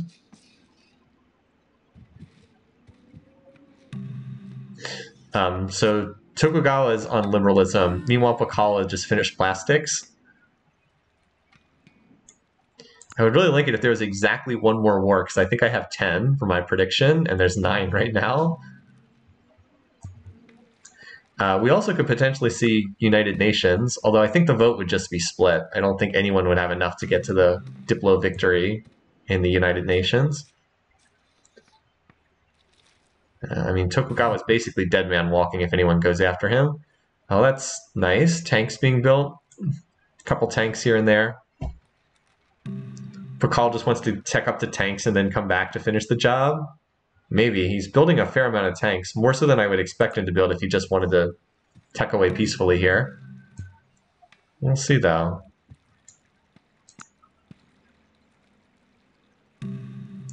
Poor Kyoto frantically starving down because it can't work any tiles. Has literally no tiles to work, and an army trapped inside, because of course he can't get open borders there. Alright, well, Bakal just finished mass media, so expect to see the UN built by him shortly. And Eiffel Tower. He's going to build all the late game wonders, obviously. Toku finally researching gunpowder. Okay, buddy. How is the city able to build a tank in... Alright, well there's a fair amount of overflow, but still seems weird that a city that has no tiles can build a tank in 5 turns. Literally does not have a single tile that can work, but builds a tank in 5 turns. Okay. So, kind of peaceful here. Surprised Mehmed's been this quiet for so long. He's obviously not planning on attacking because he's building research in every city. If anyone looks like they're plotting war, it's Bakal. Oops. Just because he's been building units. I mean, There's only one person who's been building military recently. It's Pakal. So I think even if Mehmet and Toku even if both Mehmet and Toku voted for, I don't know if that would be enough to win, because Pakal is 40%. I think that's enough to block a Diplo victory, even if one is held, which is never a guarantee. Gotta crank out those guided missiles. Finish the Three Gorges Dam. And another Wonder Christo. Still kind of peaceful. Just waiting to see if someone's going to try to pick another fight here, or if we're just going to next turn our way to a spaceship ending. We'll probably, I mean, we'll know right away, because you can this late in the game, when a new war starts, the whole minimap like lights up with colored dots moving into the other person's territory. All right, so we just abstain. We'll get to see the results here. Still, the one thing is Pakal has not been building, like, if the AI is like focused on pure research, then they start building research in their cities, but like he's been going units like the whole time. So I feel like Pakal is still thinking about fighting someone, because he's been cranking out a lot of units. All right, so Toku and Mehmed voted for Mehmed. Maybe they do. How many? So they have 370. How many are needed for the victory? It's interesting. Resolutions. How many do you need for the victory? So you need 390, and he only got 370. So like I said, I think he's short. He's 20 votes short. If Toku was a little bit stronger, maybe. But I also don't think Toku would vote for him to actually win the game, because they're only +4. Like, he'll vote for him for the Secretary General, but I don't think he would vote for the actual victory. And they're a little bit short, too. Yeah, we took the Apostolic Palace out for this season. We held a poll before the season started and took that out. If you look on the tech tree, if you look at Theology Tech, the Apostolic Palace is not there, because I just removed it from the game with my amazing modding skills. Still worst enemy, but not actually at war. Let's see how many more techs Pakal needs. He's way ahead of it. All right, so he needs, I don't know, about 10 more roughly. No one is remotely close. Mehmed's the closest, and he's at least a full era behind. Tokugawa's even further behind. So it's really Pakal's choice on what he wants to do to end the game, because he's very far ahead in technology. All right, he's now building research in some of these cities, so perhaps he's not. And Mehmed has just swapped to Judaism for some reason. Okay. I guess it's a self-founded religion, for what that's worth. Yeah, first time playing modded. That's not true. I actually live streamed that Dan Quayle game, which was a mod. Much more so than this. All right, global free religion. That'll almost certainly pass. Look how culturally dominant Maya is everywhere, thanks to running free speech for so many turns. Like, their borders are way ahead. Obviously, having Eiffel Tower for the free broadcast towers is helpful too. It's actually probably... All right, so no surprise, everybody votes for that. So now everyone's in free religion. I'm just like looking, is there room to cram another city in here? No, there's just barely not enough room for another city here. So now Pakal will get up his research labs. Robotics, yeah, he looks like he's just trying to speed to the end of the game. Whether that causes another war or not, I have no idea. But he sure seems to just be pushing for the end. That said, he is building, I mean, he's building research in some cities, but he's also building tanks in other cities, so will we get the one final war declaration that wipes out Toku, is the question. I have no idea. Just up to this AI and what he wants to do. I guess we'll find out. When there's not much going on, I try to advance the turns a little faster, which is why I'm trying to next turn this. Because there's not a lot going on, it's just, will Pakal go to war or not? Well, now he's got robotics for the mechanized infantry, so... well, here we have the actual Diplo victory vote. So this is a chance for someone to win the game. I suspect that the vote will be split. I think Toku will abstain in this vote.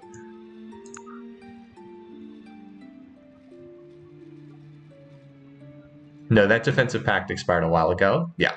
So as predicted, Pakal votes for himself, Mehmed votes for himself, Toku abstains. If Toku had voted for Mehmed, they still would not have had enough votes. So not enough. As far as beakers, Pakal's at 2,000 per turn. Mehmed's at 1,300, and Toku's at right around, a little under 1,000. Pakal is burning through the rest of the tech tree pretty quickly, though. He doesn't need too many more techs. I mean, sometimes the games end with like fireworks with someone getting taken out at the end, and sometimes we just click next turn and the game ends. Sometimes that does happen.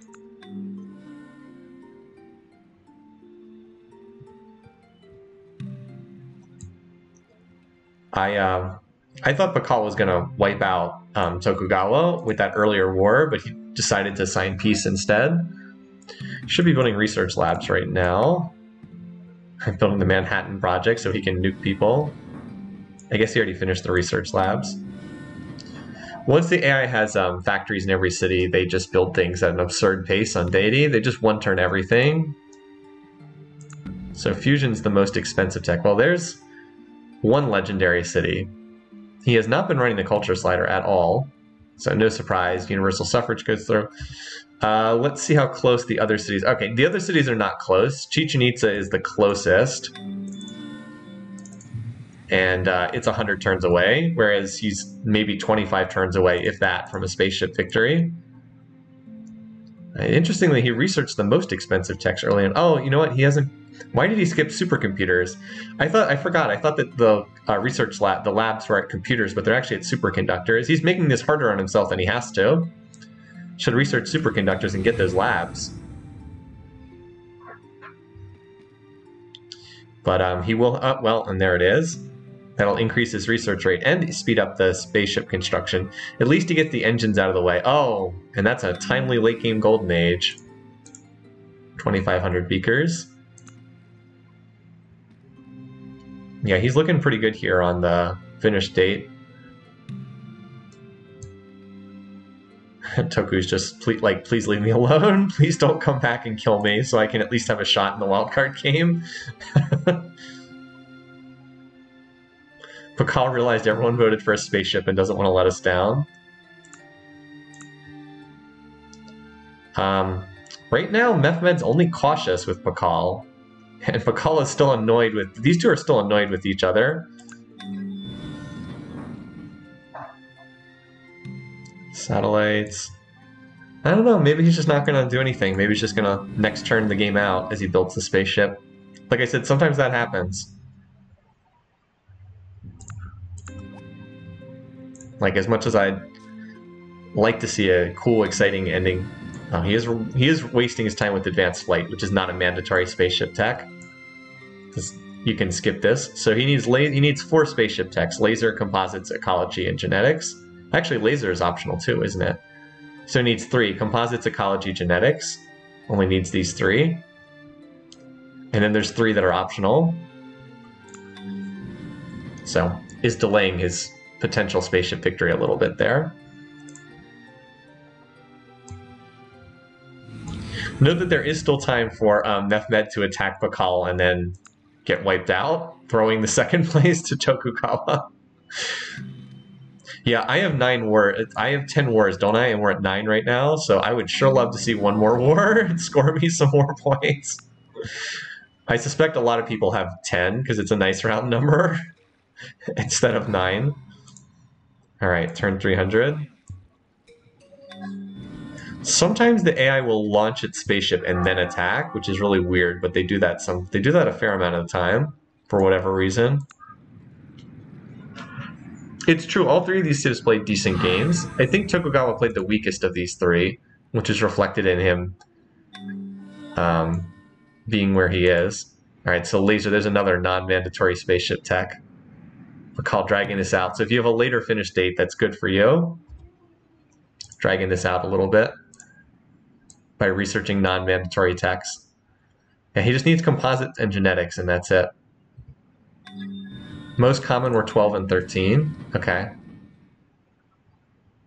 Gotta have lasers for your spaceship. Apparently you don't, but it does trick them out. Makes them look a little better, I guess.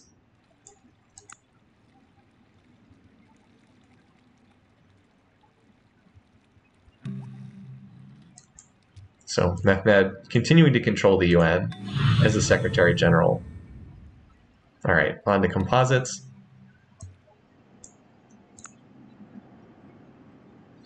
Yeah, not much more.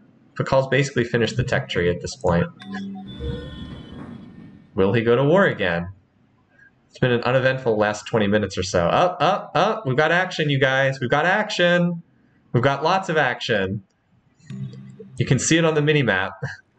As soon as you see those tanks crossing the border, all right, Pakal's back. He's back to finish the job. That's our 10th war. No more. We stay at 10. Stay at 10.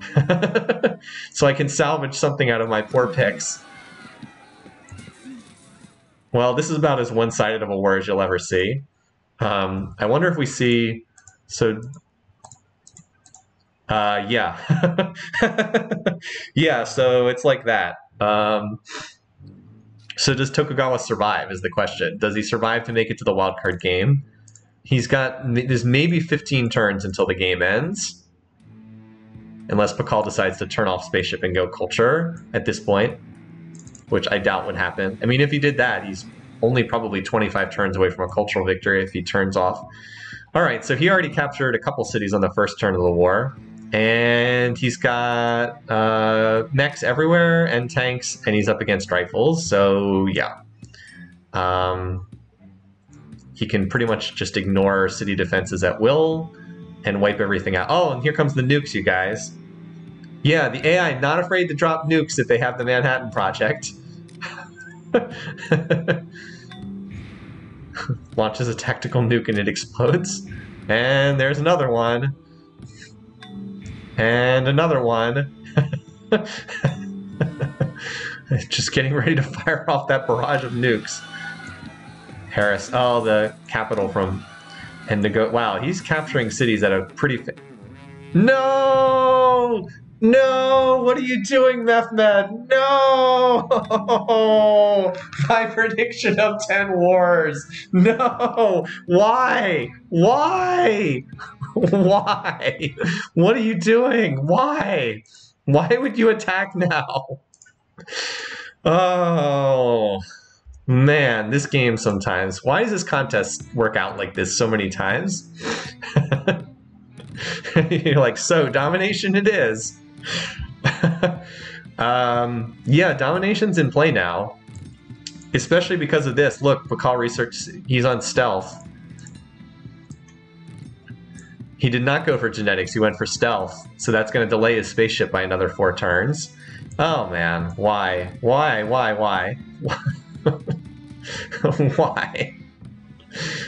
So this is the Mehmed stack, by the way, right here, 134 units. So this you need to keep. This is what we should keep an eye on.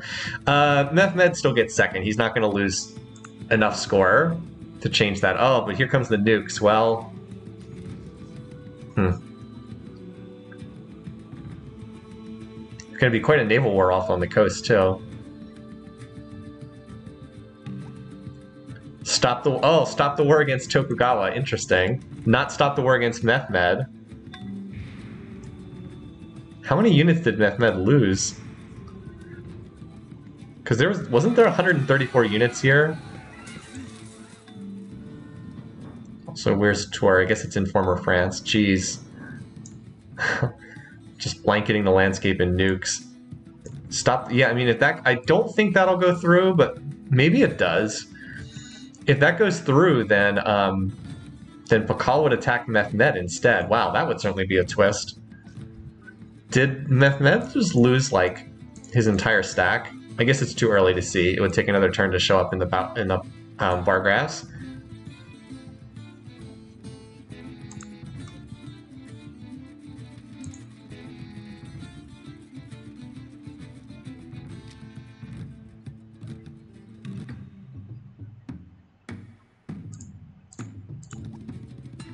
Fails. Okay. So Pakal, they did not have enough votes to outdo Pakal, so the war continues. Look at these. This stack is punching through here. Gonna cut off Tokugawa's territory. One of the things that the AI will do in the late game is take out the units with either nukes or gunships and then race in paratroopers to capture the city. Geez, look at this. Still a bunch of war elephants in here. That's pretty sad.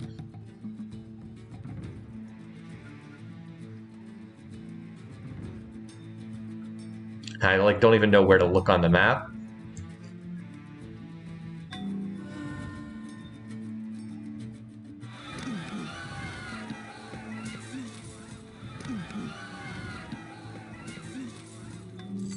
Salah. Oh, okay, here it is. All right, well, you know, the world is falling pretty quickly here. Like, the world's collapsing pretty quickly. Pakal's only at 40%, but there's a big bubble of culture right here. And, like, if these 3 cities are taken out, oh, that's a lot of tiles that would go into Mayan control. I'm trying to see what's going on here. So I guess this is still the big... Alright, so this is still the big stack, 119 units. This is still the big Ottoman stack. I just can't believe that he decided at that late date that he was going to attack. Can we see the power graphs? Yes. You asked that, like, literally last turn for me to join the war.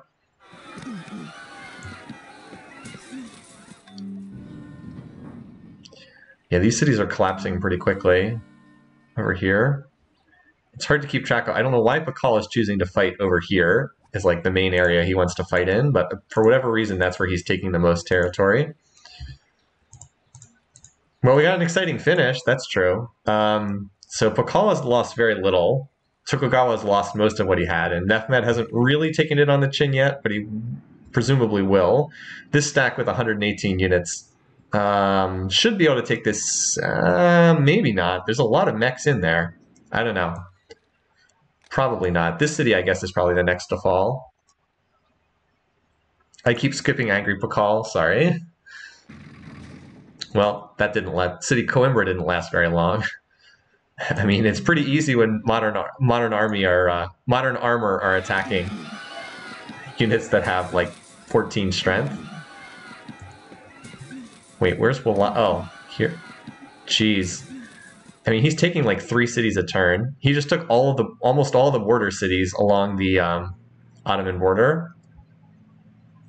I mean, that group does still have 120 units in it. So I guess this is the fight, but how well will these Cavs and infantry do? I mean, I guess they can take the city if they really want it. Let's see. I think there's a decent chance Chichen Itza gets captured here. Just because there's so many units there. Yep. Not that they'll be able to hold it, but they did capture it briefly, at least. So I guess there's something there.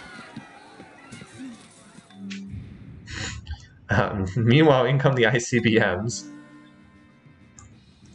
I'll just nuke the defenders of this city. Meanwhile, Pakal's researching the last spaceship tech. So yeah, there's just these 3 cities like in the core of former Japan, and that's virtually it.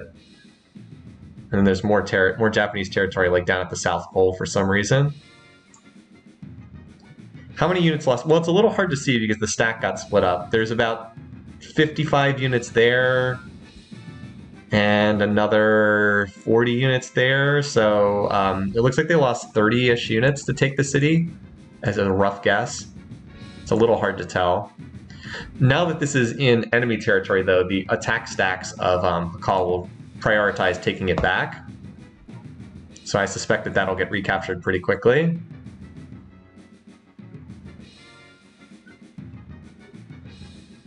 Because they don't, like, the AI's attack units don't prioritize on defending their own cities, they prioritize on taking other cities. Right, so yeah, this stack is... Wait, where's that? Oh, this was recaptured. Okay, so the offensive has slowed down a little bit by Pakal. Like, he did have this city recaptured. That said, there's just no way that the other sides can match his production. I mean, he's building spaceship stuff, but he's also one-turning a lot of modern armor. War weariness is pretty bad, though. Look at that, 7 points of war weariness. Got to get that statue of Zeus, which is, I believe, in this... No. Is it in this city, the statue of Zeus? It's right over here somewhere, yep. So this is a key city here, because of for war weariness purposes.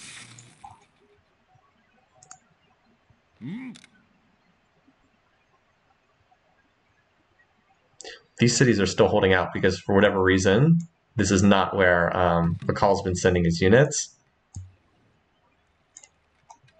In fact, I'm not really sure where Pakal's main stacks are right now.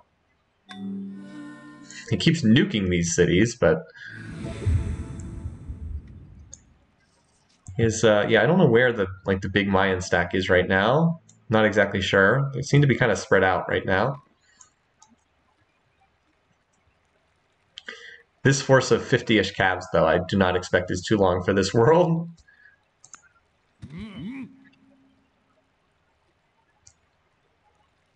Like Chichen Itza looks like it was recaptured. And then recaptured again. But I just don't think that trading works very well for the units that are like 2 eras behind. Well, Pakal did burn a turn in Anarchy, though. So he still hasn't launched his spaceship yet. Yeah, Pakal is kind of stalled out here a little bit. Has not been making as much progress as he was in the first couple turns of the war. Obviously, Mehmed attacking with like 150 units did slow him down a little bit. Although I do see a lot of units disappearing for the Ottomans. Yep. So, like, remember, this stack started out with 130 units. It appears that it's down to about 50 or 60. So that's like 70-ish units have died there. Pretty brutal. Yeah, so you can see the unit tally is decreasing. Did Pakal turn on the culture slider? Nope, just running gold, I guess, for upgrades. So this is his last spaceship part. I believe he's about to launch the spaceship here. Yep, there it goes. And the camera's supposed to recenter here. There it goes.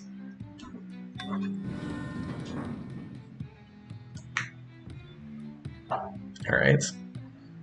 He could have launched that a good 10 turns faster if he hadn't researched all those optional techs at the top of the tree. He wasted a lot of time researching. He researched advanced flight, laser, and stealth. He could have launched a good 10 turns faster. How far off is he from domination? He hasn't really made much progress the last 5 or 6 turns. He would make a ton of progress if he captured these cities. Like, take these 3 Japanese cities and it's at Lin play. If he doesn't take these, and it's not really something that's in under consideration.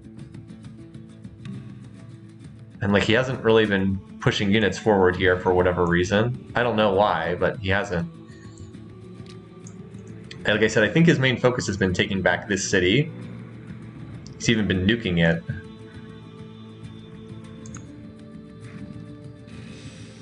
I don't think he's going to make it to domination before the spaceship arrives.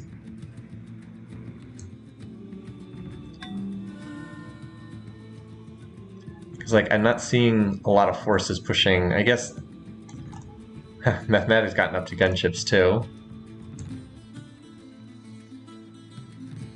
Like, once this stack's wiped out, I suspect we'll see more out of Pakal in terms of attacking other cities.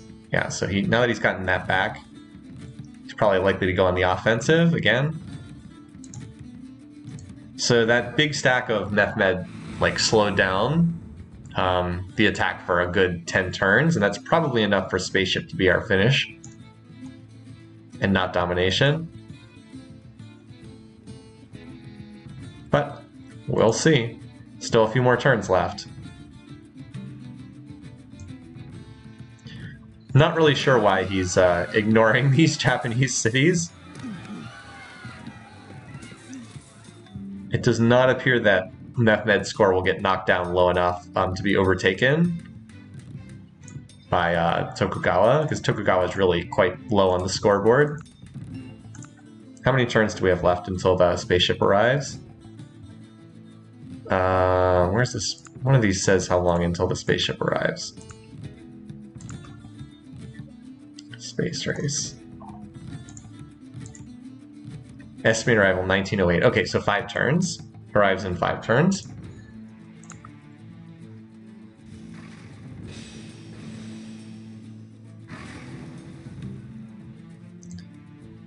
Four turns. Yeah, these cities are just being left alone for the most part. So it looks like the attack came on this side this turn. The coastal port's over there. I was like, where's the attacking? It can be hard to tell where the AI is focusing on any one turn. So is this going to be Bursa going to be the next target then?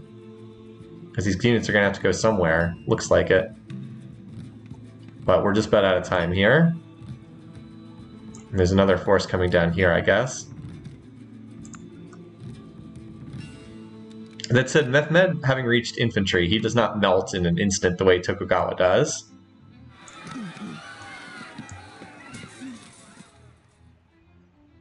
Looks like we just have 2 turns left.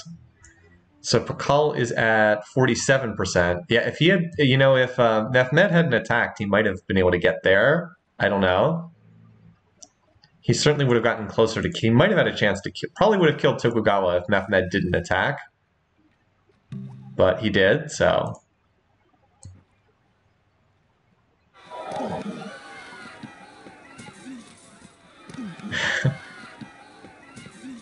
And there's the statue of Zeus. Gotta help with that war weariness.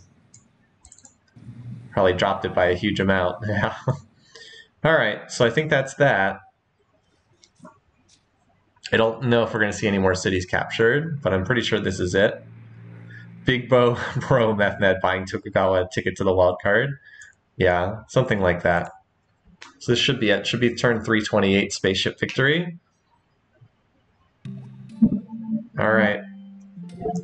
As free global civic free speech. All right. As expected, turn 328. I wish that had been a little bit faster, and I wish that there had been one fewer war, so I could have gotten a little bit more. But nonetheless, we do have that. I'm going to put it on the spreadsheet right now. Pakal first, Mehmed second. Pakal goes into the playoffs game 1. Mehmed goes into playoff game 3. Tokugawa into the wildcard game. All right, good stuff there.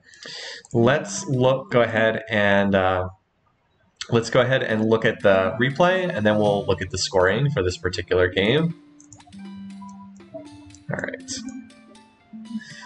All right, so our setup in this game, everyone pretty close. I guess there was just a little bit more space over here. I still think that the biggest thing that happened in the early game was Pakal getting this spot and then having it pop up with Holy City Culture. So everybody expands out.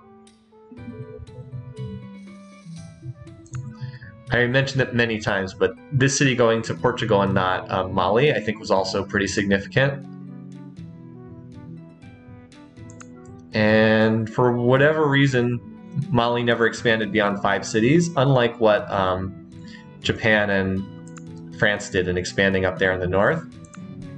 So where's our first really significant thing? Here we go. Here's our first really significant event. Mehmed declares war on Mansa Musa. As soon as that happened, it was pretty much game over for Mansa, because it allowed Pakal to run away with the game.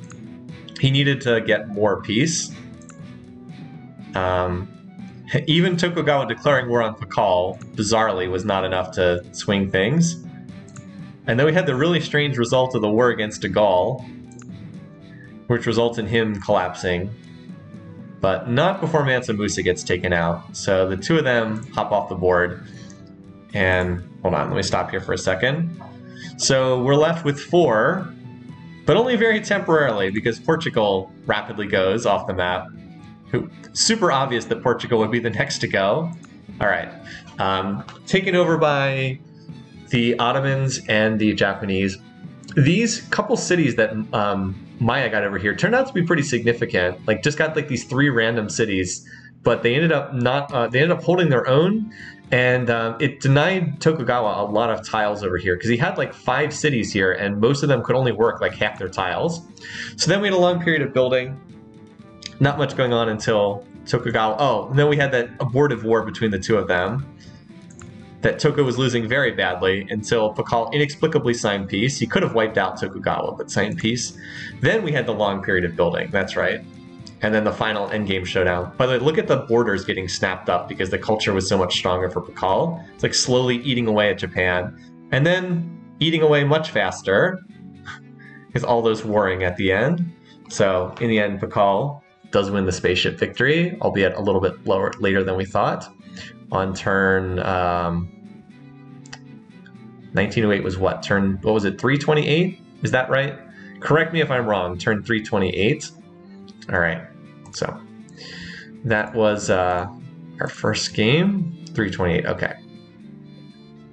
All right, so we're gonna look at our scoreboard, our scoring, and then we'll get the next game set up. After that, we have to draw the next game and get that set up. So